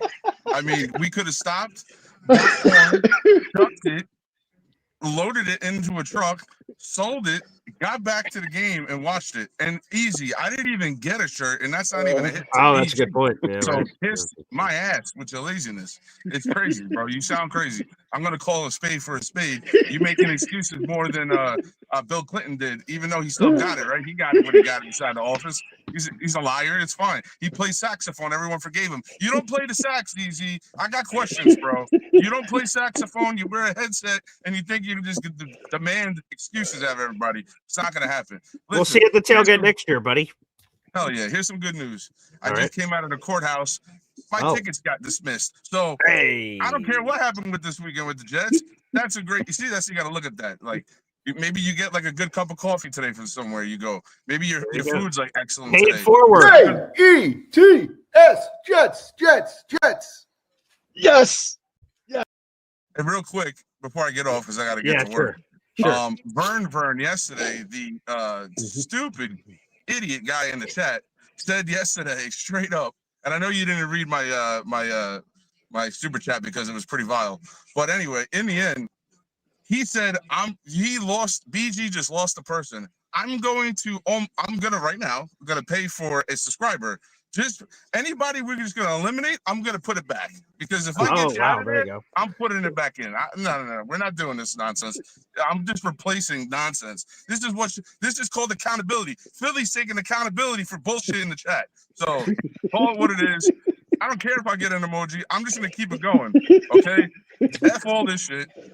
I love Philly, everybody. you should have an emoji, bro. Philly is like hilarious, man. Philly is amazing. Yo, we should definitely get you an emoji, bro. Like, I'm telling you, hanging out with you in person, bro. Yo, you had me cracking up, bro. Yeah, man. Yo, you and Indy is hilarious too, man. Bro, Indy, bro, I love you guys, man. Like, it's awesome, man. Hanging out with you guys, bro. It was so dope, man. I love it. Dennis Quaid's gonna make a film about a short film about a Jets fan. It's gonna be about Indy's life as he grew up. Believe me, the guy was. I mean, tractor rides. Hey, this guy. Hey, he's look at him. You know, Dylan Turman will find out this weekend. It's great talk, bro. DT. Yeah, man. All right, gentlemen. Thanks, Shout Philly. out to DT. Hey, BG. Can you check and find out how many more memberships you need to get your next emoji? Let's put a bounty on it. Okay, let me check right now. Let's We might as well while just I'm doing get that.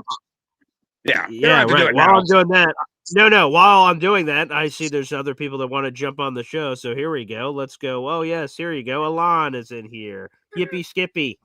Hey, There's Devin, my guy, Alan. Devin, Hi, did you buddy. burn the jersey yet or not yet? Not yet. Not yet. What I said Bro. was 99 cents. I think that might be a little too expensive. I think it will go to a little lower. Yeah, Alon, I only did that for I the hate that Sanchez. you were right, bro. I hate that you were right. I fucking hate it. Excuse my language, but man, you were right, man. And the solution is not to get rid of Glenn immediately, man. We can't do that because then we're not going to get another coach to come in here. Here's my comment. The next important date for this franchise is not the trade deadline. It's not the start of free agency. It's April 23rd, which is day one of the draft, and where the Jets will draft a quarterback. Unfortunately, I am very leery of the fact that this regime could actually develop him. I am. Can I ask you, what quarterback are you impressed with right now? Because I'm not really impressed with any of these quarterbacks that I'm seeing right now. Nussmeier, I'm not looking at, the Indiana kid. Like, I'm going not really impressed with unorthodox with my look. I would draft Mendoza. Oh, the Indiana kid. Okay. I would hire his coach, who's a little nuts.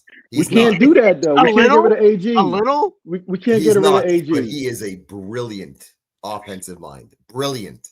What he's God, done. I hate it when I have to agree with that one. Ugh, that hurts. Hey, by the way, Andy, it's 110 memberships away, apparently, according to the YouTube God. So I'll write that down. Signetti's buyout is $10 million. That's chump change for Woody. I would hire Signetti as my head coach. Yeah, but why would he think he would be safe if he can't fix it in a Because year? he's going to have his You know, own people. He's going to yeah, have but if it's, Mendoza with him. we He need will 2 have seasons to fix this team, bro. We need 2 seasons. We need an off Devin, season with we need a hold on a second. We need an off season with good drafting. I'm not disagreeing you with that, Alon. We need good drafting, right? So we need players coming out of college, but we also need free agents. And so you need a whole scout team to build your scout team to figure out who's that going to be, and bring in a college coach in. He's not going to have the time to really figure that out. So he's going to be left with the people that's making decisions now. So let's just let people make another decision for one more year. And bro, I want to win, man. I'm tired of rocking Josh gear and not winning. What's if up? this team goes 2-15, you keep the coach? Yes. I have to. I have to for one more year. I have to for one more year, bro. You gotta commit. You gotta commit. If this team goes 2-15 and has the number 1 pick in the draft, and me and Indy, we don't agree on a lot of stuff, but we're in sync on this one. 2-15, number 1 pick in the draft. You're gonna trust this coach developing this quarterback? Well, I will say this. How about we don't take that tack, right? We need another wide receiver. We need a defensive tackle. Why don't we continue to build a team, and then we also look at getting a quarterback later on, maybe second round or third round, and then developing that guy, because we need to build a team first. Our team is for shit. Okay, we need a quarterback. I don't care if he sits. I agree. I agree. But we got to get the right quarterback. Devin, if you draft a quarterback or get another wide receiver, is with the product that they're putting on the field right now, they're not going to get the ball. So I don't care if you put Jamar Chase out there with Garrett Wilson, he's not going to get the ball. So until you change that, you've got to have somebody that's got some that's willing to at least try, and we don't have that right now. So Alan and I go back and forth. We've done it for years, and we're going to probably continue to do it for years. But when we agree on something, it's rare, and it pains me sometimes. But so who's the quarterback? At this point, we don't know who the quarterback is, but we know who the quarterback isn't. We do. You're right. I mean, and so you know that old saying, when you're digging yourself a hole, what's the best way is to just stop. And if AG really wants to keep his job, he's got to just stop digging, and he's allowing Justin Fields to keep digging this hole deeper and deeper and deeper. And I agree with that. And so I said it earlier. If Fields gets benched, then I think AG gets another shot. If he decides he wants to just keep digging, and Alan, you said 2-15. Where the hell are the 2 wins coming from at this point? Because I can't find them right now. Not with Fields on the field. I think they'll beat Miami at home. Yes. There's one. Yeah, maybe. By then Zach Wilson will be starting, and the most Jet thing to do would be get beat by Zach Wilson. What about Cincinnati? Joe Flacco? No, they will. Paul, they will not win one road game this year. Oh, they will go winless on the road. And by the way, Paul, I got to tell you one thing. Drake May's pretty good, right? Oof. Who is the wait? Do we remember who is the person that started the Drake May versus Justin Fields thing? Because I can't take credit for that. There were people who said that. Yeah, but who was it? Do we know who the person was? Oh, okay. That guy. Who? You were comparing May to be not in essence being so much better than Fields, and so I did. But there were people out there that said Fields was better. He was. I mean, Fields is better at some things. Yes, I mean, he was. He was better. He's got better legs, but that's about it. He has good legs too, but okay. Well, and I'll say this: this is how we can win. By the way, whoever Incel Alon is, Alon, I didn't appreciate your talk. Your alter ego is an ass, and that ass need to, if you want to present yourself, you know what I'm saying. You want to check yourself. You bring yourself on. Well, let's have a conversation. One comment before I go. You a chat here, but hold on. Alon, I don't want you to go. I really appreciate your takes, man. Because you know what, man, you're negative at times, but you're real. You know what I'm saying? So I appreciate that. I fucking hate it, but I appreciate it at the same time. And I can respect that. You know what I'm saying? And you come out here and you say what you got to say and you stand behind it. I can respect that. I got so much more respect for you than you probably even know, bro. But I appreciate it, so that's real, you know. And I'm not trying to say like anybody else, I'm more right than anyone else. I'm just trying to figure out what the solution is. At the end of the day, I don't give a shit how I get to the Jets winning, as long as we are in fact winning. And that's the last thing I'm gonna say. And I just sit back. Appreciate you, fellas. Paul, can I make one comment? Please, yes. Paul, thanks, Devin. I expect you in the next couple of weeks to have a cap guy call in, or are you going to have a cap guy in? Yes, I do. Can you please have Easy on the call with the cap guy? Okay. And please explain to him what it means, dead cap. Yeah. Please. Yeah. I think that'd be beneficial for all of us to go through. That chatter about trading Garrett Wilson and then the Jets wouldn't take a hit might have been the funniest thing I've ever heard in my life.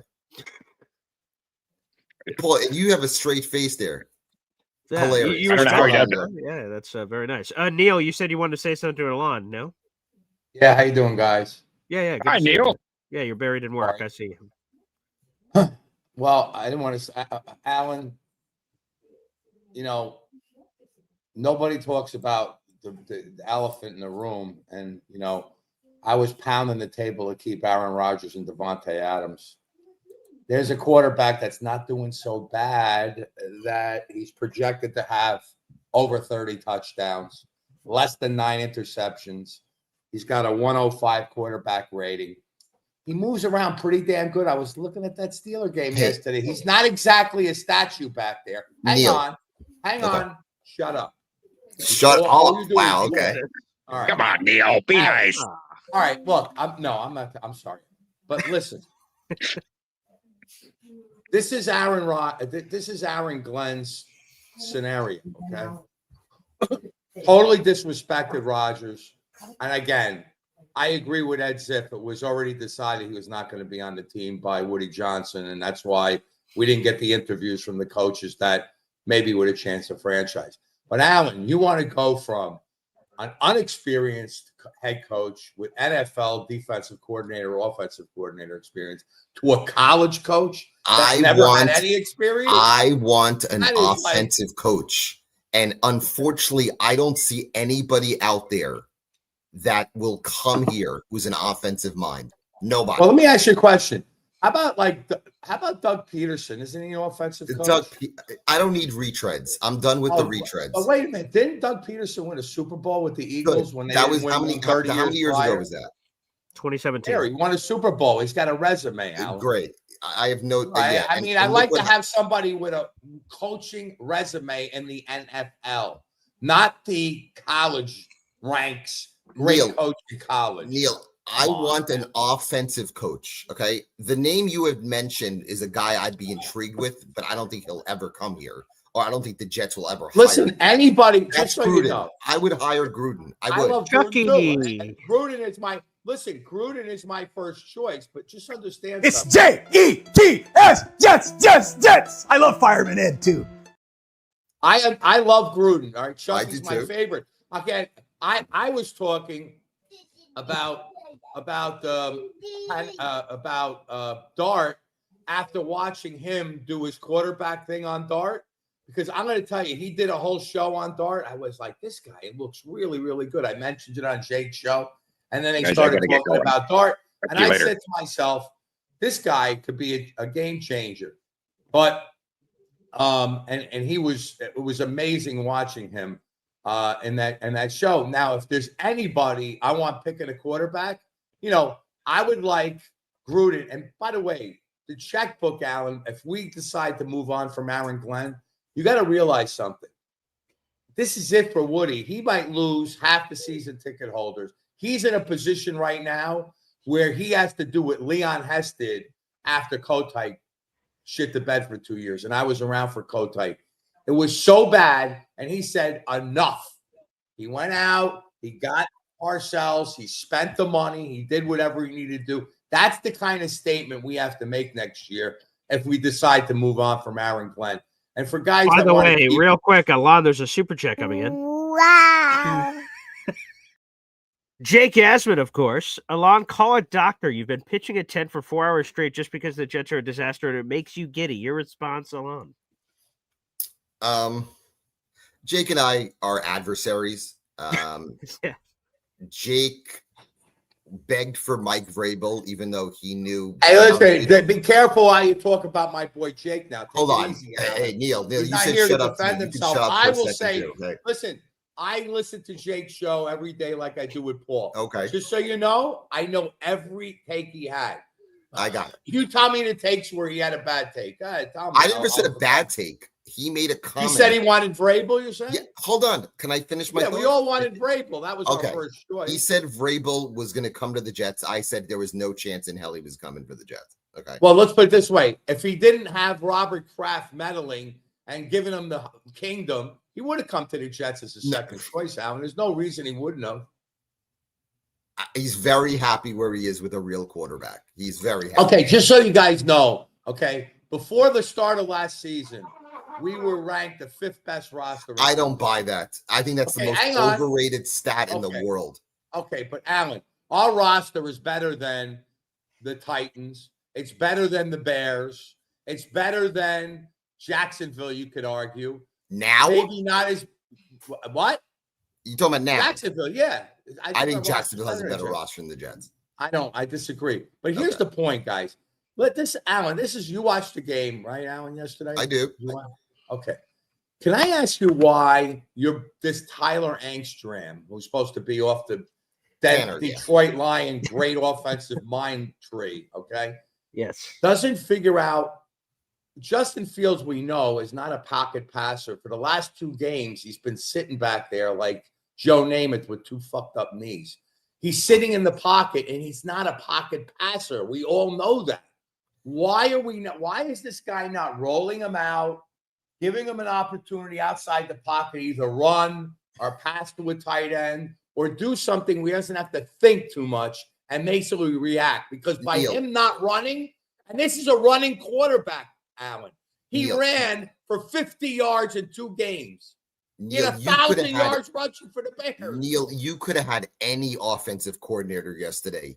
No, that's not true. Justin Fields held onto the ball for hours. Yeah, because he's in the pocket, Alan. We know he can't process. But what's the matter with him running the ball? Why? I thought he looked like deer in headlights yesterday. It was the saddest experience I've ever seen in my life. Alan, what about running? Why is everybody avoiding the fact that he didn't run? Yesterday's a tough game to run out of the pocket because one thing about Denver is a type of team that defends that run really well. They do. They were teeing off on us. They sacked us 9 times. Yeah, hold on. That means 9 going times. for the sack. 9 times. How many of those were Justin's fault? 80. Oh, I would say 7. Because he sits there and doesn't throw the fucking ball. What are you talking about? That's you put true. a quarterback back there for 6 seconds. I don't care if you have 6 blocks of granite sitting in front of you. Somebody's going to get to you eventually. Yeah, 1 or 2. Nick Bonito just beat the shit out of Olu Fashion. Yeah, but he had maybe one. Yeah, but you know what? But what amount? Listen, if there are quarterbacks that can run. Okay, here's the problem also with Justin Fields. If you feel the pressure coming, good quarterbacks spin out of that, and that's where they start to create and move out. He's athletic enough to be able to spin out of these type of situations and get himself into an open situation. Look. The play calling, Alan, was pitiful yesterday. Tyler Angstrom, somebody said, should have swam back to New York. Adam, swam back to New York. That's what they said he should have done. All right, pronounce his name wrong. Okay, Neil. All right, go ahead. Athletic, I totally agree. Justin Fields is top notch. Mentally, he is Zach Wilson, bottom of the barrel. I get it, but Zach Wilson, we had the same problem. We didn't really sat in the pocket. But the problem is if you have a quarterback that's mentally done, he was done yesterday. Okay, if any other coach has Justin Fields, okay, and he's going to definitely play to his strengths, which his strengths are moving out of the pocket, rolling and running. Those are his strengths, Alan, and they're not using them. I mean, can we agree with that at least? They're letting the guy sit in the think pocket. they should have That's rolled not him his out more game. yesterday, but it's a very difficult defense to roll out against. Very difficult. Every defense could be rolled out against if you move everybody to one side. Yeah, and but the spin out problem the other. yesterday is if you and I'll have a chance to watch the all 22 in the next day. There were guys wide open. Neil, I would have rather had you. Oh no, I get it. I get it. He's not. That's my point. He's not throw. And the other thing is, when you got it. Look, when you come in at halftime, and you know he's inept and he's doing everything wrong inside the pocket. Don't you have part of your playbook a little? How about an RPO? He did 4 RPOs yesterday where he handed it to Breece Hall. He didn't take off once. I think he's either afraid to run. He's this like Zach Wilsonitis where he's afraid to run for some reason. When that's the thing that's going to dig him out of the hole. And the fact that he didn't do it makes me very concerned. Neil, one final comment to you. Yeah. If there was any other head coach besides Aaron Glenn yesterday, is Tyrod Taylor in the game at halftime? I would say if they didn't change it up, I would say absolutely. Okay. By at least so Aaron Glenn lost that game. At least at the end of the third quarter. Okay. So I would say clearly, halftime, but I'll give you clearly Aaron Glenn, this was his worst coaching job. I mean, it was Bush League. The way he ended that first half, oh my God. At least throw a Hail Mary to last play. Yes. But what makes it worse is that he goes in front of the press and tries to be the tough guy, which makes no sense. I get it. I don't give it. He's going to be the way he is. You're not going to change the guy. Okay. I don't fault him for that. Fuck the press. The press is bullshit. Neil. It doesn't really matter. What he does in the press, Alan, that's not going to upset me. Neil, what upsets me is he does not coach properly. The obvious thing is yesterday, I knew the defense. Let me tell you something. I went on Jake's radio show. I said the Jets might win this game 20-17 because I expected the defense to show up. And the reason I expect them to show up is because JJ is the leader of that defense. Yeah, he is better than Quinnen Williams. I agree. Better than anybody on that defense. Not a question about it. Paul, Quinnen Williams was on the sideline at the beginning of the fourth quarter. I saw that. He doesn't play. I don't know how many snaps he played yesterday, but it was less than 60%. I agree. JJ with a screwed up ankle is out there more than him. Totally He agree. makes a bigger impact, and he has a better leadership to talk to the defense and keep these guys intact. And the kid they got, Bromley, oh my God, he had a game yesterday. He caused the fumble. He made tackles. And I think that kind of thing kind of like got everybody stirred up. But they Just didn't to get clarify, stirred up. Quinnen Williams played more snaps. He played 78% of the snaps yesterday. Jermaine Johnson played 63%. Okay, so he paid 73. Well, that's a lot for him. Okay, but that's not his usual snap count. Okay, maybe there's a bit of an uptick there. Neil, let's agree. Sorry, let's agree to disagree before I go. Okay. Okay. The fire sale begins now. No boy. Breece can go to the Chargers. Okay. With the injury to the linebacker in San Francisco, we can trade Quincy. Fred there. Warner. Yep. Okay. Fred Warner's out for the year. Yep. Quincy can go there. Okay. I don't know if anybody wants Michael Carter. He can go too. Okay. I don't know if we're going to re-sign John Simpson. He can go too. Oh, wow. Before free agency, if Dallas calls up and offers a 1 and a 3 for Quinnen, he can go too. But bottom line is, the next important gate for this franchise is April 23, when we will have a top 3 pick. We might not have the first pick because the Jets usually fuck that up. They usually win games in December. I mean, it's the curse of the franchise. Okay. And just to show you guys the thing, of course, strength of schedule is the number one tiebreaker. If the Jets had 1 win right now, they'd be picking 4th or 5th. That is how true. It flips. So yeah. Luckily, Baltimore plays Cleveland, so one of them will win. Right, correct. I know New Orleans goes to Miami. That helps us too.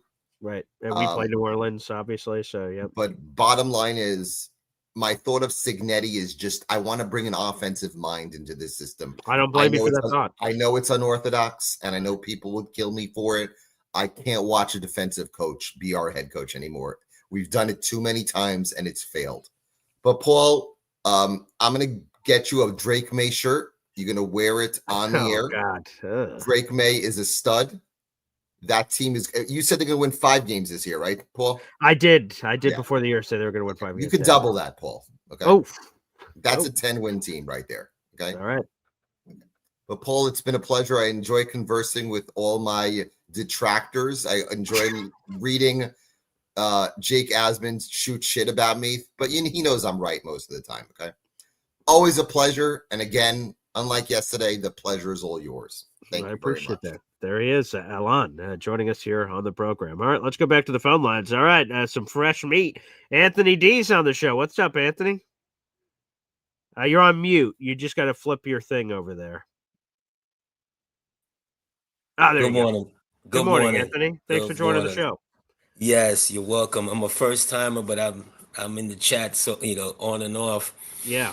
I'm a 40+ year Jet fan. Mm-hmm. Every time I think we can't reach a new low, when I think the floor is just beneath me and I'm just waving in the pool kind of thing, yeah, we sink further and further. And I've heard so many of the gentlemen's take, I heard Neil's take and so forth. And, one of the things I try to tell some of my friends and my Jet friends, I'm like, the big mistake was not even listening to Rodgers. Mm-hmm. Okay. Of feeling that he's a 4-time MVP. He's stuck in his way. I'm not going to listen to him. He's not going to listen to me and so forth and so forth. And there may be some truth to that. Right. Mm-hmm. But arm talent. Take a look at Rodgers' season last year. I think it ranks as top 2 in Jet history. Yeah, most categories. It was a horrible season. Yes, it was. Yes. How do you look at Justin Fields in his stops and say, eureka, mm-hmm. I can do this. Yeah. I can fix him. He has the parts and the this and the that. I remember Jerry Glanville once saying about the NFL stands for not for long. Yeah.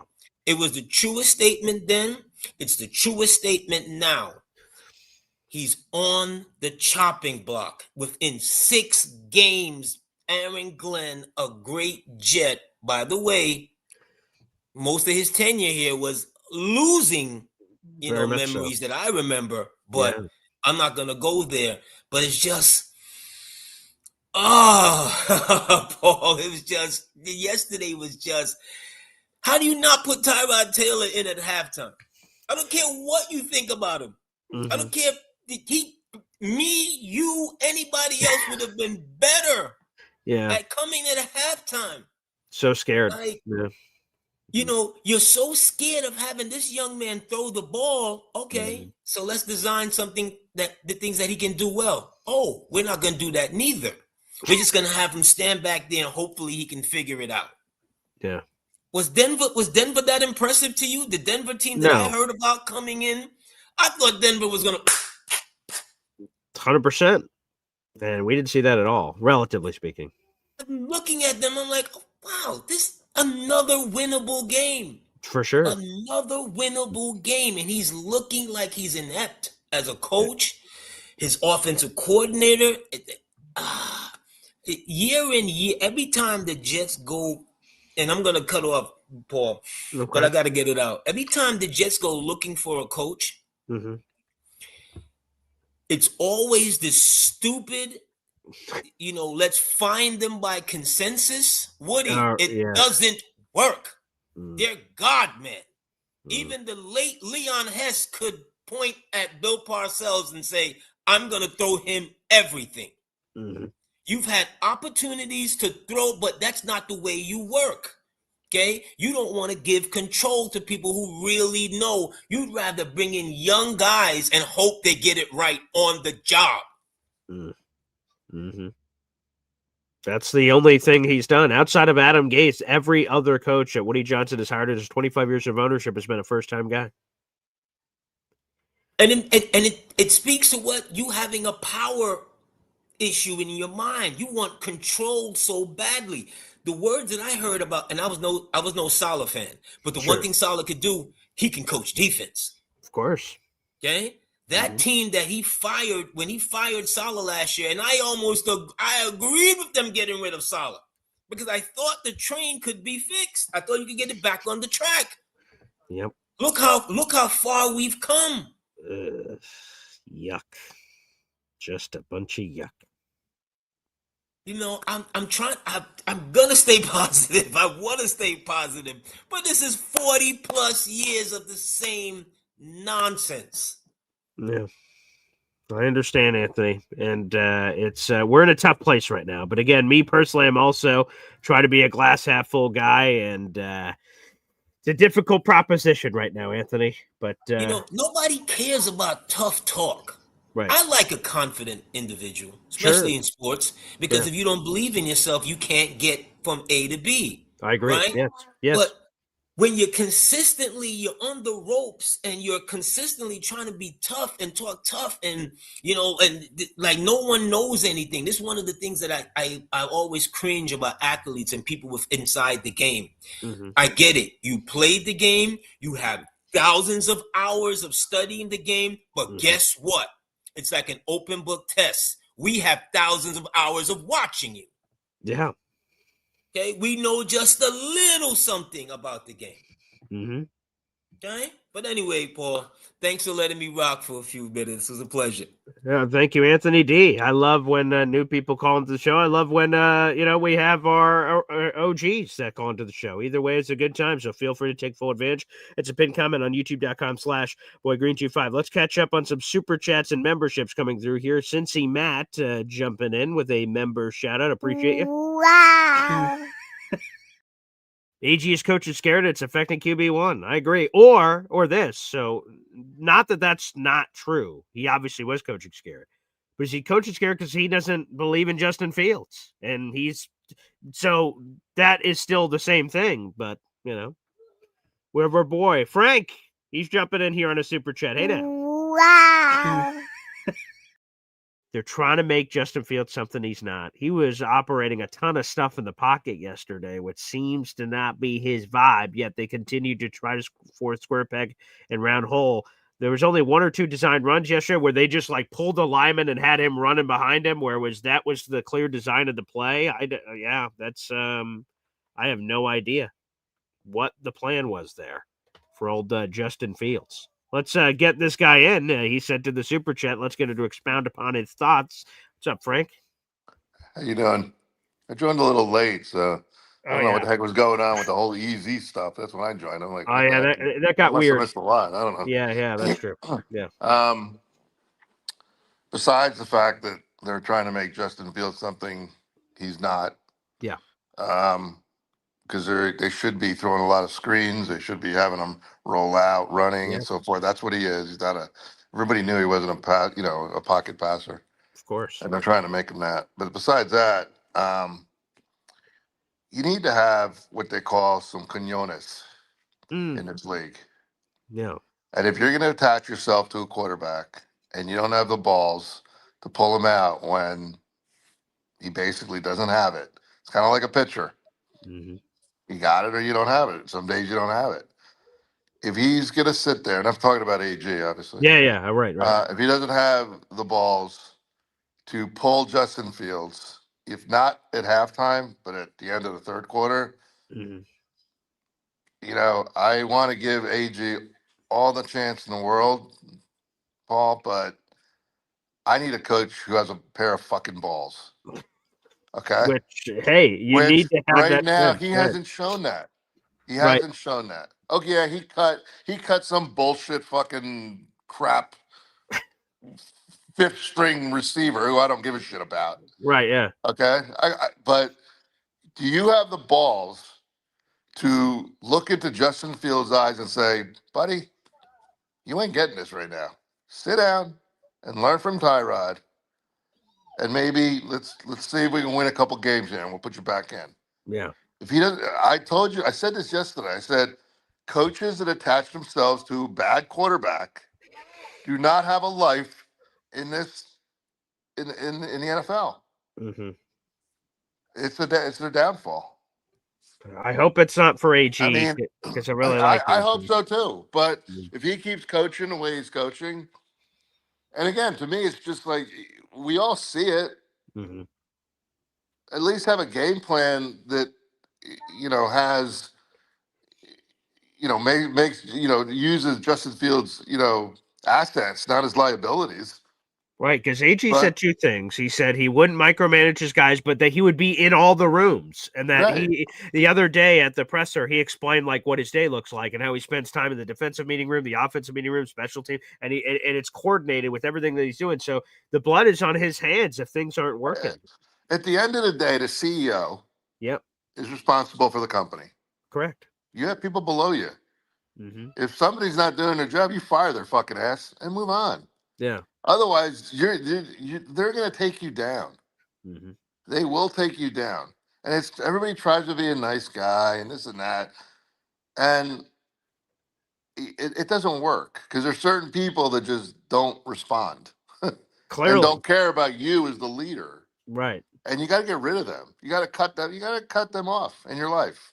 Yeah. And I'm not saying you cut Justin Fields. That's not what I'm saying. Right. What I'm saying is that he needs to see what everybody else is seeing, and either like tell Anstrom, change the game plan, do something, use his assets, throw. Was there even a screen thrown yesterday?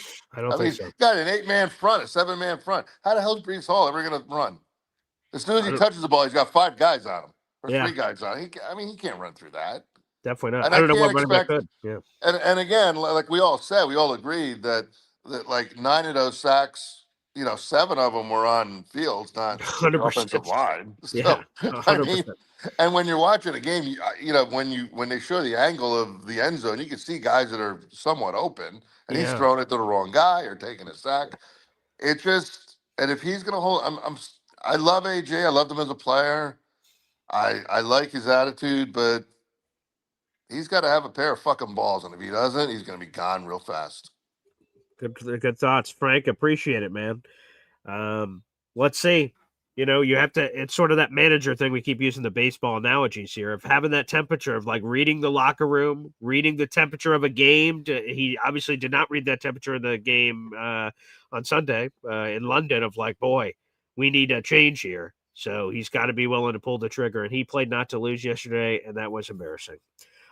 Super chat coming in from DNY for life. Appreciate you. Wow.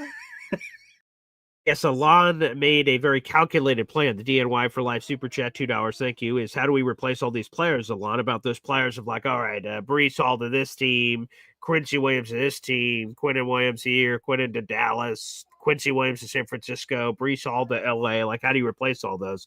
Or does it not matter? They just like obviously there'd be a waving of the white flag on the season if they ended up doing that, which again at 0-6, maybe you've already done that.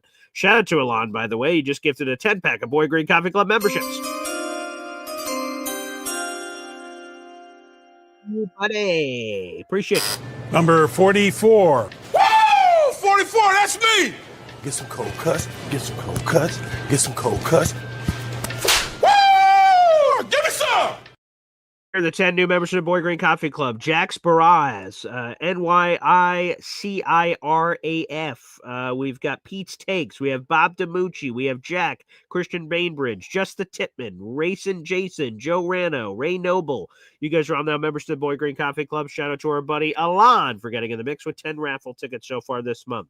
Appreciate you. Wow, this has been a lively show, a very lively show. I want to thank everybody for tuning in. Make sure you guys like the video, hit subscribe. We have 700 people in the room, baby. 700. Wow.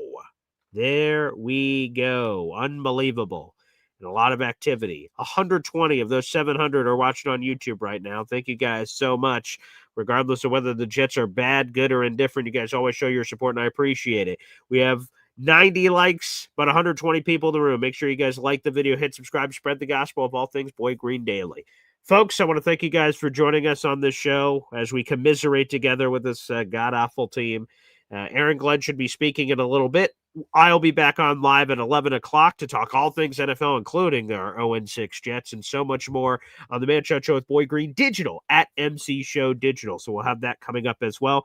And by the way, I'll give a quick plug for it because we're doing a giveaway. I don't know how many golfers are out there in the audience, but feel free to take advantage of our giveaway that we're doing. And this is for free. The giveaway is on my channel. Costs like $3 to get involved with, but the giveaways on our MC Show digital channel are free. All you have to do is be a subscriber. So if you're watching right now, hop on over to youtube.com/MC Show digital. It's my radio show that's full digital. We talk all things NFL on that show and a variety of other topics, fantasy football, Jets, of course, with Jake Asman weekly, and so many great conversations. Hop over here right now. If you're on your phone or your computer, open up a new tab. Hop on over to MC Show digital. We're giving away a $500 golf club. And it will go to one of our subscribers. So if you're subscribed, you will be eligible for that giveaway and every other free giveaway we're going to continue to do as we build up. If you're one of our first 500 subscribers, you have a chance at that $500 golf club. We'll ship it right to you. It's brand spanking new. Shout out to our friends over at Play It Again Sports Syracuse here locally, and we'll ship that golf club to you. It's a Cleveland. I suck at golf, but it's a Cleveland Highbore. Brand new Cleveland Highbore. So, guys, if you want a piece of that, whether you're a golfer yourself or you could give it as a gift with Christmas coming up, feel free to subscribe to that channel right there on the screen. There's also a direct link to the YouTube description down below to the MC Show digital channel. Again, we'll be live on that channel at 11 o'clock. So, guys, make sure you guys take full advantage if you want to get a brand spanking new golf club, which you guys can do. So, hell yeah, baby. Enjoy it. Again, at MC Show digital. If you're already subscribed to that channel, you don't have to do anything. But if you're not a subscriber to that YouTube channel, make sure you guys hop on that as well. All right, everybody, I want to thank you so much for joining us here on the program. Like I said, we'll be back on in about 90 minutes for an all NFL show coming up here on the channel. And at the at MC Show digital channel, we'll have more Boy Green Daily, more Jets coverage coming up tomorrow morning at 7:30. Thanks for tuning in, everybody, and we'll see you.